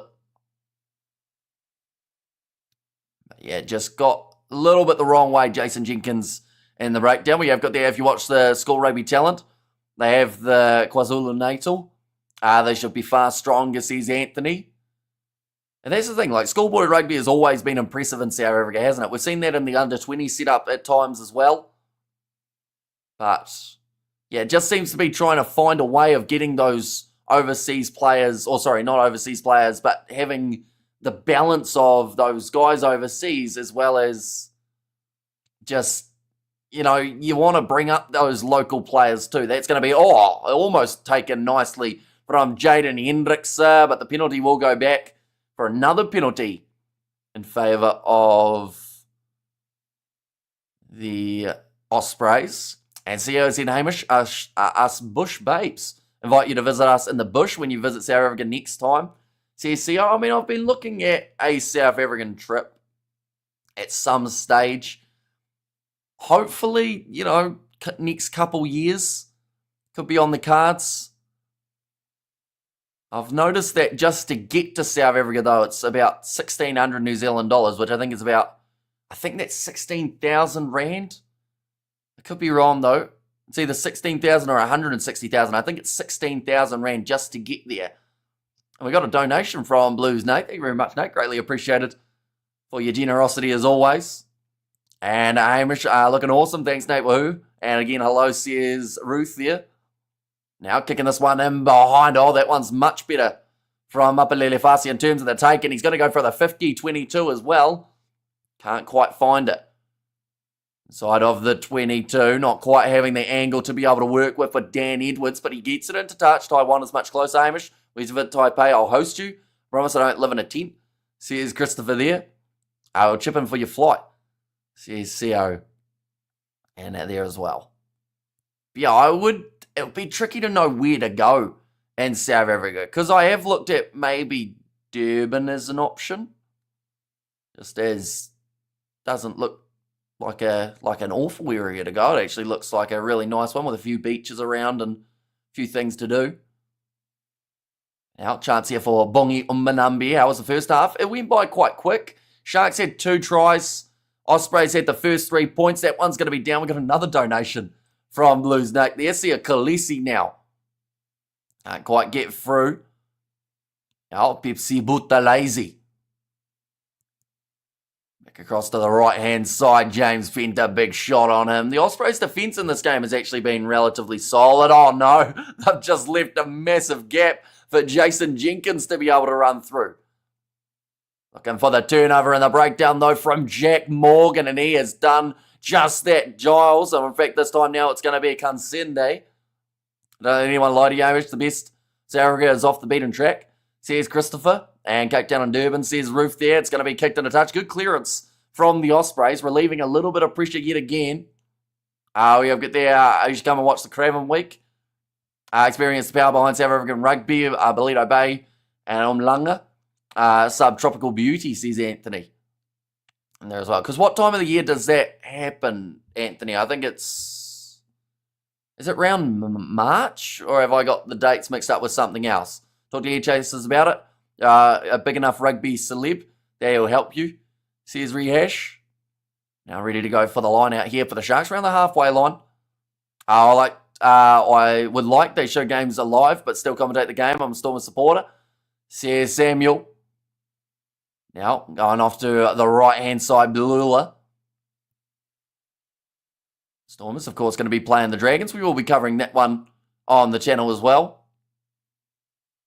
Kicking this one nice and high. Hendricks waiting for this one to come down. Knocked on by the Ospreys. Picked up by Jason Jenkins, who's had a really mixed kind of game. He's had some great moments. He scored the first try, but then he's also had a few penalties going against him. There is a new advantage this time against the Ospreys here. Going for a counter ruck and it doesn't work out. Okay, not rolling away, I think, was the call there. Or maybe no clear release, in fact. So they will go for the line out again now for the Sharks side. The angle's not really warranting going for the 3. Plus, I mean, the Sharks will be chasing that bonus point. The closer they can get to the top, the better. Ntutuku Machunu, he has made his way onto the field. One of the remaining subs that they were able to make, that is for Blula, who just had a run not too long ago. Right, sounds like the call has been made to Umbanambi. It was the man of the match for you so far. I actually would probably go with Jaden Hendrickse. I think he's actually been pretty handy. Jenkins is also up there in terms of some of the things he's done, but he has given away a few penalties, so I feel like that hurts him a little bit. But then saying that, Hendricks has dropped the ball a couple times, so it's a tricky one, and he's just done a bit of an aimless kick there, so they're both trying to fight to not get it. Give the game, we can read comments. Says Mythical Lord, it's just not the way we've been doing it, though. Like, when there are stoppages in the game, we will 100% be reading the chat, and every once in a while, when there's a bit of a break in the play in terms of not much happening. But the reason that these live streams, like, people tune in is because we do read out the comments, unlike some people who just do the commentary. And that is going to be the penalty now for the Ospreys. Just inside of the 22, it's Jack Morgan again, one of the 2 Welshmen who made their way into the British and Irish lines. Jenkins and Hendricks are the 2 names you've mentioned the most so far. And been a while. Your thoughts on Darcy Graham missing out on the initial line squad? I think it's a surprise. I think that Hansen getting in ahead of him was a bit of a shock for some people. Maybe something to do with the Irish connection in terms of the backline that they're planning. But yeah, it's a bit of a shame for Graham. And I do think if there's any injuries, he would be the first man to go in. And Morgan is a proper class player, says Henry. Yeah, the fact that, no matter what team he's in, whether it's Wales or Ospreys, the fact that he stands out tells you everything you need to know about the type of player that he is. Now, ready to throw this one in. It will be Dewey Lake, who scored the tries. Hemi, I just joined. Sorry, I'm late, says Lally. No worries at all. So the tries were scored. Oh, breaking run for the Ospreys. But we saw Jason Jenkins, and then the other try was scored by Andre Esterhazen. Currently trying to attack from the halfway line. Ball stolen in the breakdown. Very nicely done by James Fenter. Now, Sia Kolisi goes across to Sia Masuku. Jorenzo Julius tries to fend. 40 metres out from the try line. Short side, chipping behind. Oh, it's a drop ball, and it sits up for Ethan Hooker, who will get a gifted try to add his name to the try scorers list. And that is just really nicely done by the Sharks, putting on the pressure from being able to chase. And like they've said there, the kick may not have been the best option. Or at least that's a comment there from the commentators, but it has led to the try as Giles just not able to bring it down. HS Rugby made a video of a fantasy Southern Hemisphere equivalent of the Lions. I love the concept. Yeah, it's a concept that's been talked about a lot. But it doesn't seem like they're that keen on pulling the trigger on it, unfortunately. Which, we're getting an Anzac side taking on the Lions, which I think is the closest we have been to like a multiple country Southern Hemisphere side. So maybe that's a step in the right direction if that team gets a lot of good things said about them. Masuku gets the kick over, though, and that will make the score now 21 points to 3. 28 minutes remaining in this contest. Thank goodness score at last. And now just needing the one more to be able to get themselves the bonus point here. You're about 40 seconds behind reality. I've got you live as possible on YouTube, says Rehash. Yeah, so TVNZ will have a bit of a delay, but of course you hearing what's happening at the game will be a lot more live than I would say most coverages of the contest. Even like the big broadcasters would have a few seconds delay just in case anything like serious happened at the game that they had to go to a dark screen or anything like that. But now it's going to be kicked off. Nicely taken by Apalele Fassi inside of the 22. Fezambata makes his way on for Bongi Manambu, who's had a decent showing in his 50th game for the Sharks. Proud to say I can ask for a Mandarin in Mandarin without getting used bicycle, says Christopher. Well, there you go. I assume there's some sort of correlation there. And we have got there, Hamish is in New Zealand, so he's ahead of most of the rest of the world who scored this one. This one was scored by Ethan Hook, who looked like he might have been down in back play, or that might have actually been James Fenter. Now, Kieran Hardy going to be kicking this one high. Even getting a bonus point here for being within 7 wouldn't be enough for the Ospreys to get into the top 8 just for now, and it's a good driving shot again by Andre Esterhazen. Orange juice, says Ruth. As well, it is going to be the scrum for the Ospreys, though, about 40 metres out from the line. It was a good competitive one in the air and then just dropped by Makazole Mapimpi in the end. It's not quite what the Sharks would have been after. They have had their fair share of handling errors throughout this game as well, I should mention, which I think has brought a little bit of disappointment for them. Looks like Kieran Hardy actually going to be taken off the field. That is for Morgan Williams. We have there Fenton saying orange juice and Mandarin is significantly more difficult, says Christopher. Oh, yeah, I can understand why James Fenton stayed down. He has got a bad cut on the top of his head. It's pretty much made his headband, it's the head-on-head with his teammate and straight away grabbing for it. And normally those are the ones that have got through when your first reaction is to try and stop the blood from the get-go, and it's just a slicing headbutt from Pepsi Buthelezi on his teammate. Looked like Pepsi Buthelezi was completely fine after it. So they are actually going to be bringing on Francois Fenter. And we'll go down the tunnel. So I'm not sure what's happening there in terms of who's playing as a forward at the moment, as they've had 3 injuries throughout this contest at least here, the Sharks. Right, Andre Esterhazen packing down in the scrum. Of course, he's the size of a forward, so not too difficult for that man. What country players are eligible to be selected for the Barbarians? I think it's every single country. Of course, international players will be left out of there when they've been selected for their international sides, but I think anyone can get into that Lions side. I don't think there's too many eligibility situations for it. And that's going to be the penalty going the way of the Ospreys now. From 40 metres out. 26 minutes remaining. Oh, a little bit of cramp coming here for Will Spencer. One of the big props. I think it was Tom Botta was helping him out. I think James Fenter is the son of AJ Fenter, who played for the Box in the 90s with Rassi Erasmus under Nick C.S. Anthony. And Andre is a big man. I thought him or Jordan is also a big boy. C.S. Lally.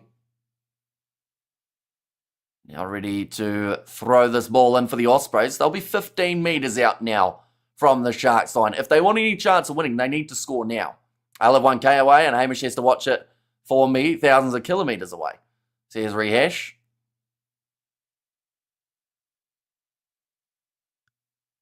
Now, important throw. They've had a couple not so straight ones and also contested ones, but this time the Sharks don't go up for it. Which means the Ospreys, they had a fair crack at it. Trying to roll forward just that little bit more. It is well set and they will go off to the left-hand side here. Bit of a low pass, big shot coming in from the Sharks. I think it was Andre Estes, and again, he's had a very physical type of performance here. Back across to the right, Morgan Williams finds Gareth Thomas.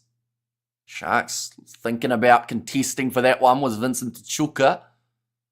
The Sharks defence has held strong throughout this match. They haven't actually made a huge amount of tackles throughout this contest. I think less than 40 at the moment, and that's going to be a drop ball again from the Ospreys, picked up by Siamasuku. Now into Tukumachunu, going across to the right-hand side, Fezambata with the skip pass out of the hands of Ethan Hooker.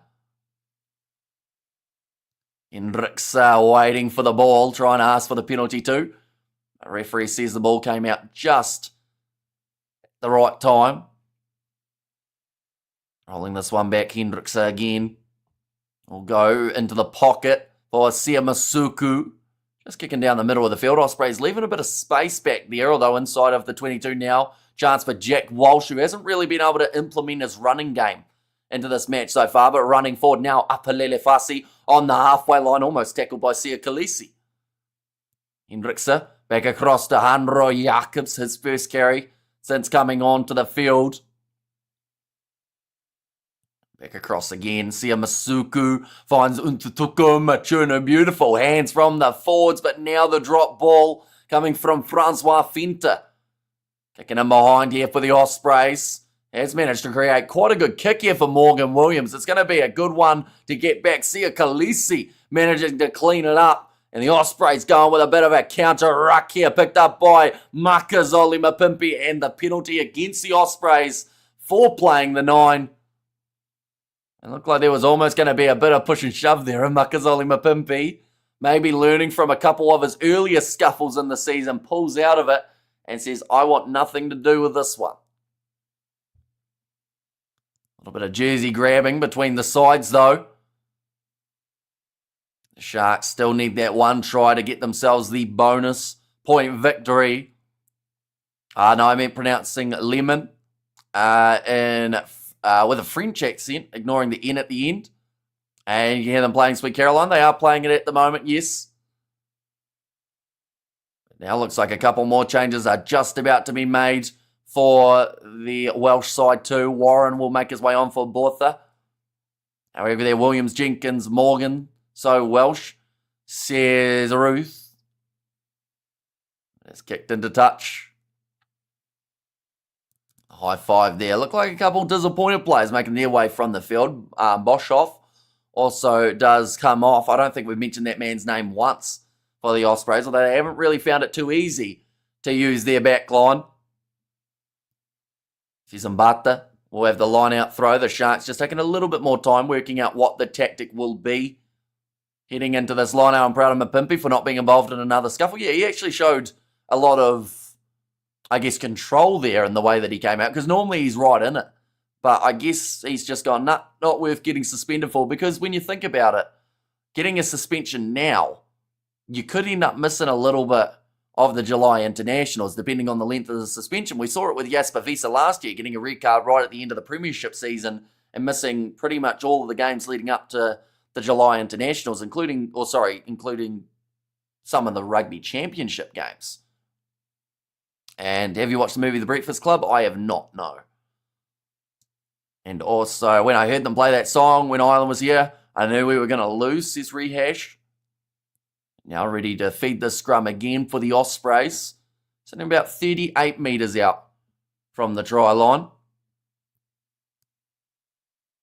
Ready to feed it in. Big push from the Sharks, but the Ospreys get the penalty. It was actually a sideways push from the Sharks.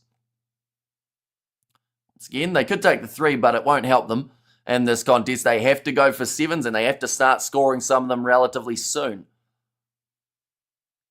Now ready for another kick towards the touchline for the Ospreys. Does go out. Nicely done. And have you seen breakfast activities? I have not seen that one either, no. The offensive red card punishment was very harsh, says Lali.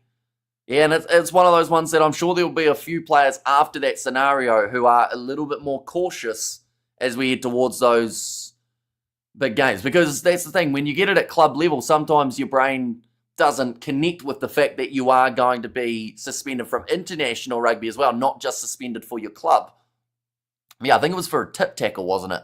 But yes, but there's a big run forward there for the Ospreys, and they do score the try, their first of the match.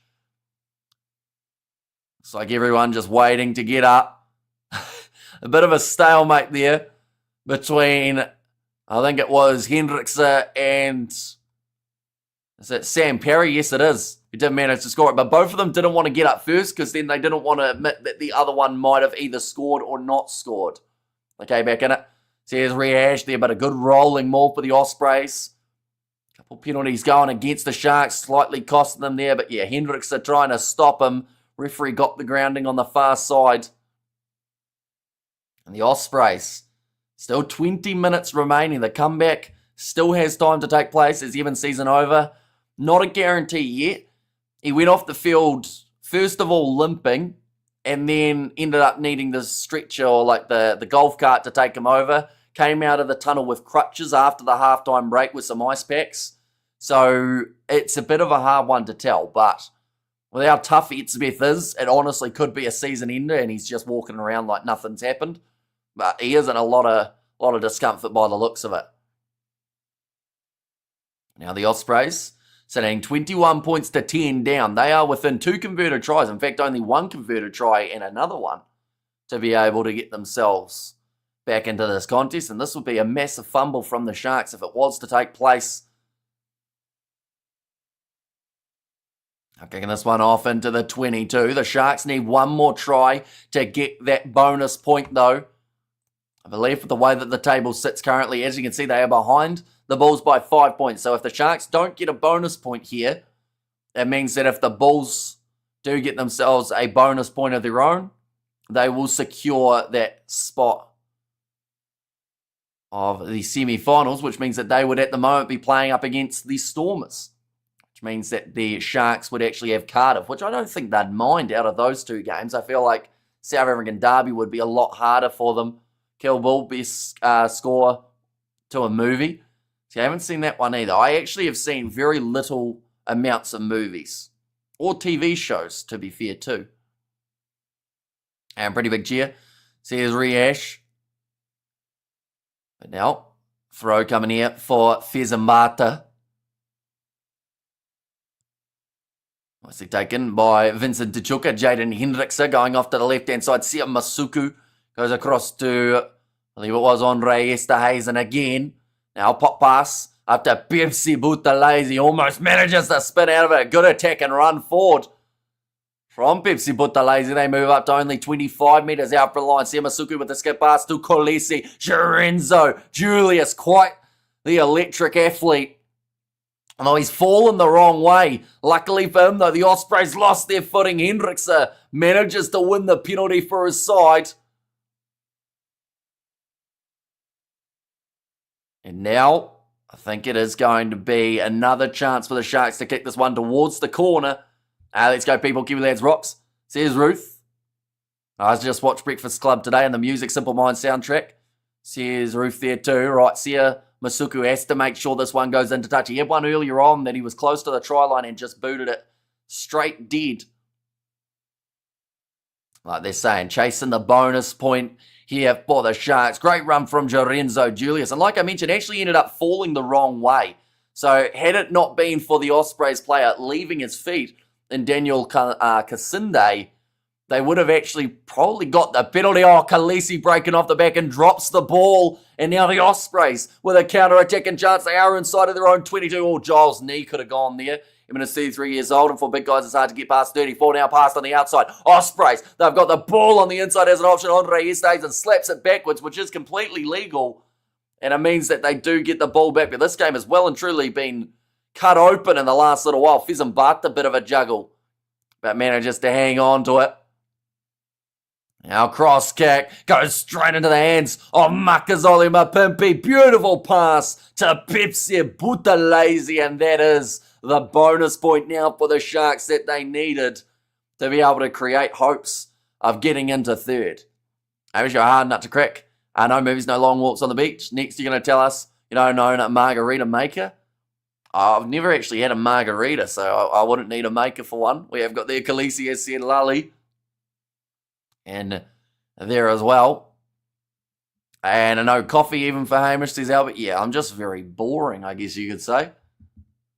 Not really too many eventful things. A bonus point try, and Hamish eats mango ice cream at midnight. Exotic, says Ruth. But Pepsi Butalazy has been quite the impact player off the bench for the Sharks throughout the season. Also, when he starts, he does extremely well too. Doing nicely to score the 4th try of the match for the Sharks, says Masuku. How does that work? He's saying, oh no, there was a kick earlier on, wasn't there, that he didn't take. It was Apalele Fassi. I was going to say, how is he 2 from 2 when they've scored 3 tries? But it makes sense now. Munster versus Ulster game is about to start, says Richard. Yeah, it's a bit of a shame that they have an overlap for these 2 games rather than having one on each. Every time I switch on YouTube, you are streaming, so it explains a lot where your time goes, says Christopher DeVette. Yeah, throughout the last weekend, we had 33 live streams. A lot of those were 7s, but we still probably did about 6 or 7 rugby union games alongside it. Makazole Mapimpi helping set up that try after a great catch. Now kicked off high for the Ospreys. Well handled by Apalele Fassi inside of the 22. I have to pop out in a bit. Cheers to the stream. I just make sure to enjoy the remainder of it. Everyone take care. See you, Sebastian. So yeah, we will possibly see you for some stage the rest of the weekend. So do enjoy the rest of your evening, I believe it would be. And the only thing I know about Hamish is that his favourite movie is with Tom Cruise playing snooker. Is it? What movie is that? So I don't actually think I know which one that is. Did Fassi kick to the poles? He actually did. He took a kick from straight out in front of the sticks because of an injury that we saw briefly for Sia Masuku. So they decided to give him that chance off the kicking tee. Do you have meat pies in New Zealand? We certainly do. A lot of them baked fresh in the bakeries. And also there's I think there's Big Ben type of pie brand that quite a few people know. Pie Time. Those type of ones. Chicken kebabs with hot chips for this cold weather. Sears Blues, Nate. And Friday next week, there is 2 Irish URC games on at the same time. See, that seems quite rough. Rather than having 2, separate times for the games. Worst comes to worst, they could have an overlap with another matchup, perhaps. But now the Ospreys have got themselves possession on the halfway line. Score currently sitting 26 points to 10. So Ospreys would need quite a momentous effort in the last 12 minutes, but a nice skip pass going on the outside. Now inside ball. Will Griffiths to the left-hand side. Morgan Williams. That was rush defence from Fizenbat. It didn't look like a huge amount of arms were used in that tackle attempt. Now, trying to work out what way to go. The Ospreys do go right. That's a forward pass right in front of the touch judge too, so they will go back. Can you run a poll of your favourite movie? 3 terrible guesses and 1 correct one. I actually don't know what my favourite movie would be, though. So that's probably a bit tricky to do. You could probably list 5 movies and I'll be lucky to have seen one of them. It's something that would be the case. But Jack Morgan trying a little chip in the chase down the wing after getting the pass, but unfortunately it did travel forward to him, which meant he wasn't able to make the absolute most of it. 12 minutes remaining in this match now. Another bit of a drinks break. Looks like Fizenbata might have a bit of an injury to his shin. Which looks like a Transformers fan. Lol. I think I've seen one of the Transformers movies. I think. And that's it. The other Kiwi lads have seen a lot more of them. I think they've watched all of those ones, and yeah, I haven't seen many of them. I couldn't even tell you which one I saw. It had the Bumblebee car thing in it. I have just definitely seen The Matrix. Never seen The Matrix, no. And see Awake Bongy Sleeping. Says Trevor. Hamish's Iron Man, another movie I haven't seen. 16 points difference between these two sides. So in terms of the differential of what that does to the overall standings, ladies and gents, for the Sharks, their points differential does move up a little bit. Of course, it won't be ahead of the Bulls, but they will be on the same amount of points at the end of today. Munster versus Ulster, that can change a little bit in terms of the top 8 picture, mainly because if Ulster get the win, Munster's chances go down that little bit more. The penalty again will go the way of the Sharks. And Andre Esterhuizen involved in that scrum for the penalty to be won.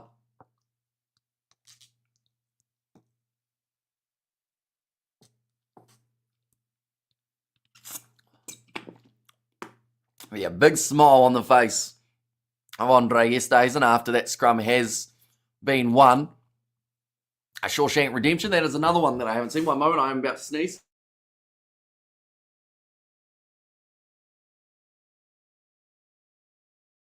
We are good. Has the movie theatre reopened yet? We have a movie theatre here. They don't show a huge amount of things. Hamish hasn't seen the greatest movie ever made. Shocking, says Albert. The original Star Wars, I think I've seen one of them. I believe. Not the full 6, though. And now rolling Maul. Chance here to go off to the right-hand side. Andre Esterhuizen goes across to Sia Masuku. And it's gone over the head of Ethan Hooker, but they already had the penalty advantage. The first 2 Transformers were the ones I enjoyed most, says Anthony. Pineapple Express? Don't think so.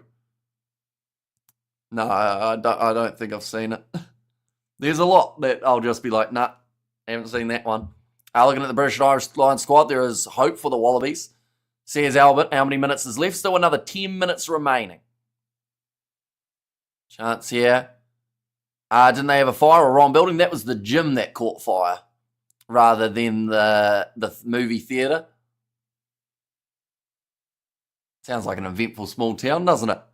Cool Runnings. We actually watched that for school. That is a movie I have seen. Esterhuizen putting in a good shift today. Definitely will be up there for man of the match contenders. Bradley Davids comes onto the field as well for Jaden Hendrickse, who I think also has a very decent chance. Big run forward from Francois Fenter. 10 metres out from the line. Passes it across to Fezambata. This looks like another great opportunity for the Sharks to be able to cross the try line. Big shot on Pepsi Buthelezi to score the last try. Across to the right-hand side onto Toko Machunu. Hello from Durban. Go the Sharks, says Kyle. Welcome in, mate. Currently a good performance, you'd have to say, for the Sharks. They managed to get that bonus point, which is all they were after in this contest. But now back across to the right again. Handro Jacobs. And another penalty. Double blow of the whistle too for the Ospreys. So this might be a yellow card, or at least it might be the last warning for one, as the Shark spot solidified. With a win here, no one can catch them from the bottom, I don't believe. I think that the Sharks, they'll move up to 58, which means that Cardiff, even with a big win, can't get up there. So the top 4 will be confirmed in terms of the URC with this win for the Sharks. But the top 8 is still far from confirmed. There are theoretically about probably 8 teams that could make it into that 5 to 8 spot. Currently 8 minutes remaining in this contest. Bradley Davids going to have another opportunity to come off the bench in this game, and he wants to take the quick tip by the looks of it. Fezambata's going to take it off him. And finally a movie Hamish has seen. It's good enough to be Hamish's favourite, says Christopher the Vet. Now, ready to take the quick tap. Fezambata is ready to go with a tap. Only a couple metres out from the line. Medium short chair, says Rehash. And then nice run forward from Vincent Tuchuka. Trying to go for the counter ruck near the Ospreys, but they're told that they're not allowed to, only a couple metres short. Munster-Ulster game has just started, and that result will be important. Certainly will be both sides. Whoever wins that still has the chance of going through. Actually, the Munster side, even if they lose that, still have half a shot, but will be a lot less likely. Now around the side, Handro Jacobs. They still want to try and get that last minute steal here for the Ospreys, but now shifting this one for the Sharks. Apalele Fasi passes it out wide, but it does bounce into touch. Makazole Mapimpi not happy with the quality of pass there from Fasi. Tried a bit of a fancy one. Makazole Mapimpi looks at him as if to say, just throw it normally. What's your favourite brand of butter? Asking for a friend in the chat. Butter here. I think we got like mainland. I think that's a butter type here. We got their bloody ad interrupted when you were telling us Sharks are not safe yet. Says Lali. Are there relegations? There are not relegations. But in terms of there are qualification spots for the Champions and Challenge Cup up for grabs. Brokeback Mountain. I have not seen that movie, no. Here, it's an interesting one, though. That's why not a full cheer, says Rehash. Attacking run from the Ospreys again. Parry, the one try scorer for this Ospreys side. They can get themselves a bonus point if they're within 7, but I just don't know if that would be enough to be able to get them a chance of the top 8. But now a little kick attempted in behind from Kieran. In fact, it was Morgan Williams. Cleaned up by Bradley Davids. And now back across to the right-hand side. Francois Fenta drop ball from Lorenzo Julius. Kicked for Giles. And a bit of a foot race. Nice work from Apalele Fasi. Just changing his line a little bit to be able to stop the sprinting of Giles. And it worked to perfection. Good life choice, says Andre. And now they've been told to use it. 10 metres out from their own line here, the Sharks. 6 minutes now remaining. The Osprey boy will be battling. It's 24, or in this 24-degree winter weather here in Derbs, says Kyle. Yeah, they were big underdogs heading into this match, and the Sharks starting to show why. Who's your favourite Marvel superhero? Well, I haven't seen any of the Marvel movies. I Iron Man's suit looks alright, and he flies, so he's not bad, I guess. But I don't know anything that he's done, in terms of the movies. He might be a villain for all I know in one of the new ones or anything like that. Do you only commentate on the Sharks games? We do not. We do a lot of the URC each round. Today, we've got the Sharks versus Ospreys, of course, but tomorrow we've got the Bulls versus Cardiff and Stormers versus Dragons as the 2 games that we are going to be covering. Alongside that, we're probably going to be doing the Under-20 Rugby Championship match between South Africa and New Zealand, and a bit of Super Rugby with the Chiefs versus Crusaders match that is happening just around the corner. Yeah, just wondering who will be in that 5th place spot. The Bulls, I believe if they get one more win, then the Sharks can't actually catch them in terms of, it'd still be doable. Nicely taken, but it would be relying on a big win in the last round for side playing the Bulls. Now going off to the right-hand side here for the Ospreys again. Chance to be able to attack. Aussie lads need to come play in the URC. As far as I'm concerned, Hamish only comments on the Sharks game, says Rehash. The South African team's going to win all 4 of the games in South Africa this weekend. It's looking quite likely. Other than maybe the closest will be Lions versus Scarlets. Why would you say a South African derby is tough? Says Trevor, because it's a lot less, I guess you could say, of a home field advantage. We've seen a lot of the derbies this year for South African sides go the opposition way, the away side.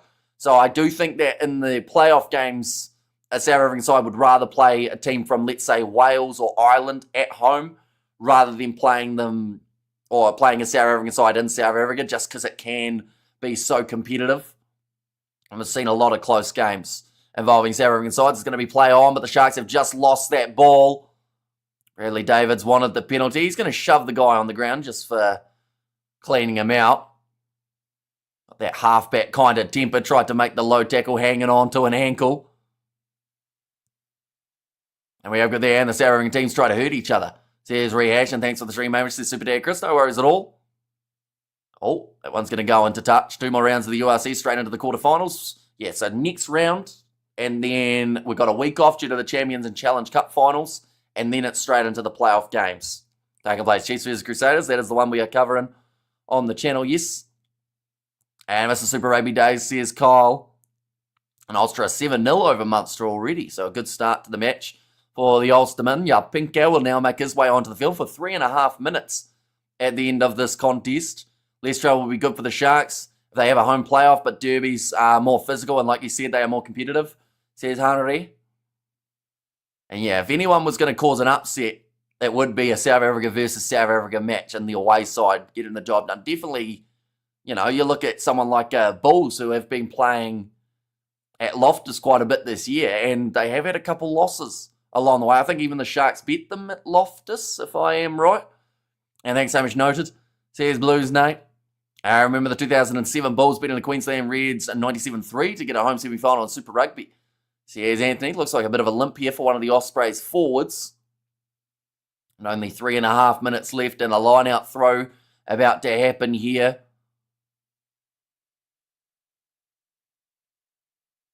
We'll be ready to throw this ball in with Fezambata. Oh, 6 wide is off. So that is going to be, I think, James Ratty. He'll make his way off with his bit of an injury. Sharks had a brilliant team before COVID, says Trevor. And the absolute height of Super Rugby for me, says Rehash. I'm ready to throw this one in. I really don't want to play against Sasha Feinberg and Zulu. Kid is incredible, says Henry. But that's the thing, like, his form right now is coming at the perfect time for the Stormers, because if they were just outside of the top 8, I believe they would make it in there. That's going to be slapped back by the Sharks, but then slapped back by the Ospreys, and a big physical connection between Apalele Fasi and the replacement back for the Ospreys. And thanks for another great stream, says Wendy. No worries at all, I should say. We are going to be back, of course, tomorrow with more games taking place. Our next live stream might be in either 12 hours for Chiefs versus Crusaders. That one is guaranteed, but we might end up doing the women's game beforehand. I haven't actually decided yet. We have got there, do you memories of all players before the game? Says Trevor. I normally try and memorize the lineups as well as I can. Sometimes, you know, the commentators in my ear, I can slightly hear them, but I normally have it turned down quite a bit just so that I can concentrate on what I'm saying rather than what they are. But yeah, most of the teams I know the lineups relatively well, which is a bonus. And that's just from doing so many games of the sides. Everyone focus on who were and is in the British and Irish Lions, and no one thinks about who's going to be in the Aussie squad. Says Super Dad. When Cardiff loses tomorrow, the top 8 will look very different. Says Albert. Now attack and run again from James Fenter. Looked like a bit of almost head-on-head contact for that one. Bradley Davids goes across to Fezambata. Rush defence from Parry. Now Bradley Davids again going for the kick in behind, and does manage to find the touchline. Smart play at the moment from the Sharks. They've already got themselves the victory here, so there's no need to risk too much. They can just go pretty safe. And thanks, Sammy, for giving us pictures and words. We've watched the game through your eyes many times, says Lully. Yeah, I think this is one of those games that the Ospreys definitely won't want to rewatch. It's been far from their best, although I would still say they've been relatively competitive at stages in this match, maybe compared to some people's opinions of them before the game. You know, they scored the first points of the game, so that's the big bonus, but it hasn't quite been the way they would have liked it to go. Khaleesi looking for the steal and the breakdown, isn't quite able to get it. Adam Baird going back across to the left-hand side. And one big credit to the Ospreys is they haven't given up here. They're still trying. Giles trying to cut around the outside of Vincent Tachuka. We have got there Hamish paints a Rembrandt painting of rugby. Oh, tried the kick there and misses it completely for the Ospreys, but luckily for him, it has gone backwards. That looked like the type of carry that might have hurt the leg, and the penalty goes the way of the Sharks. Being told to leave the ball. Bradley Davids decides against taking it quickly. And way too much to catch up now, time ticking. Now 30 seconds left. If you're the Sharks here, yeah, I was going to say, go for the post, avoid any sort of further injury. Points differential doesn't come into it. They're currently about 100 points behind the Bulls in terms of that points differential, so that won't be the factor that does decide them, I don't think. And Scarlets will be a tough one for the Sharks. Says Johan, yeah, Scarlets are a pretty solid side. Like, I think they go a little bit under the radar. And, yeah, I think that they'll be competitive with the Lions in that game on Sunday/Monday, depending on where you are in the world.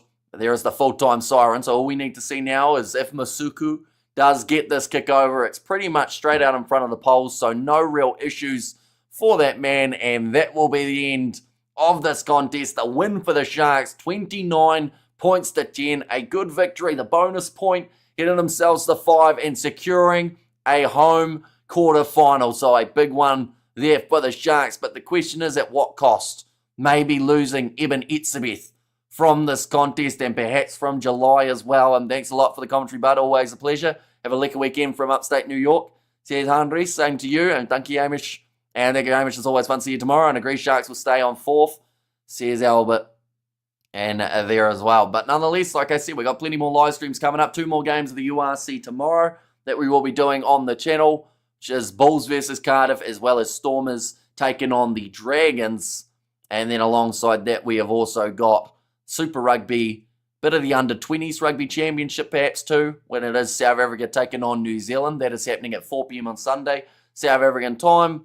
And then also alongside that, we've got maybe, just maybe, New Zealand versus Australia in the women's. But I haven't decided yet, so we'll have to wait and see what does happen there. But thank you all very much for tuning in. If you did enjoy, be sure to leave a like and subscribe to the channel.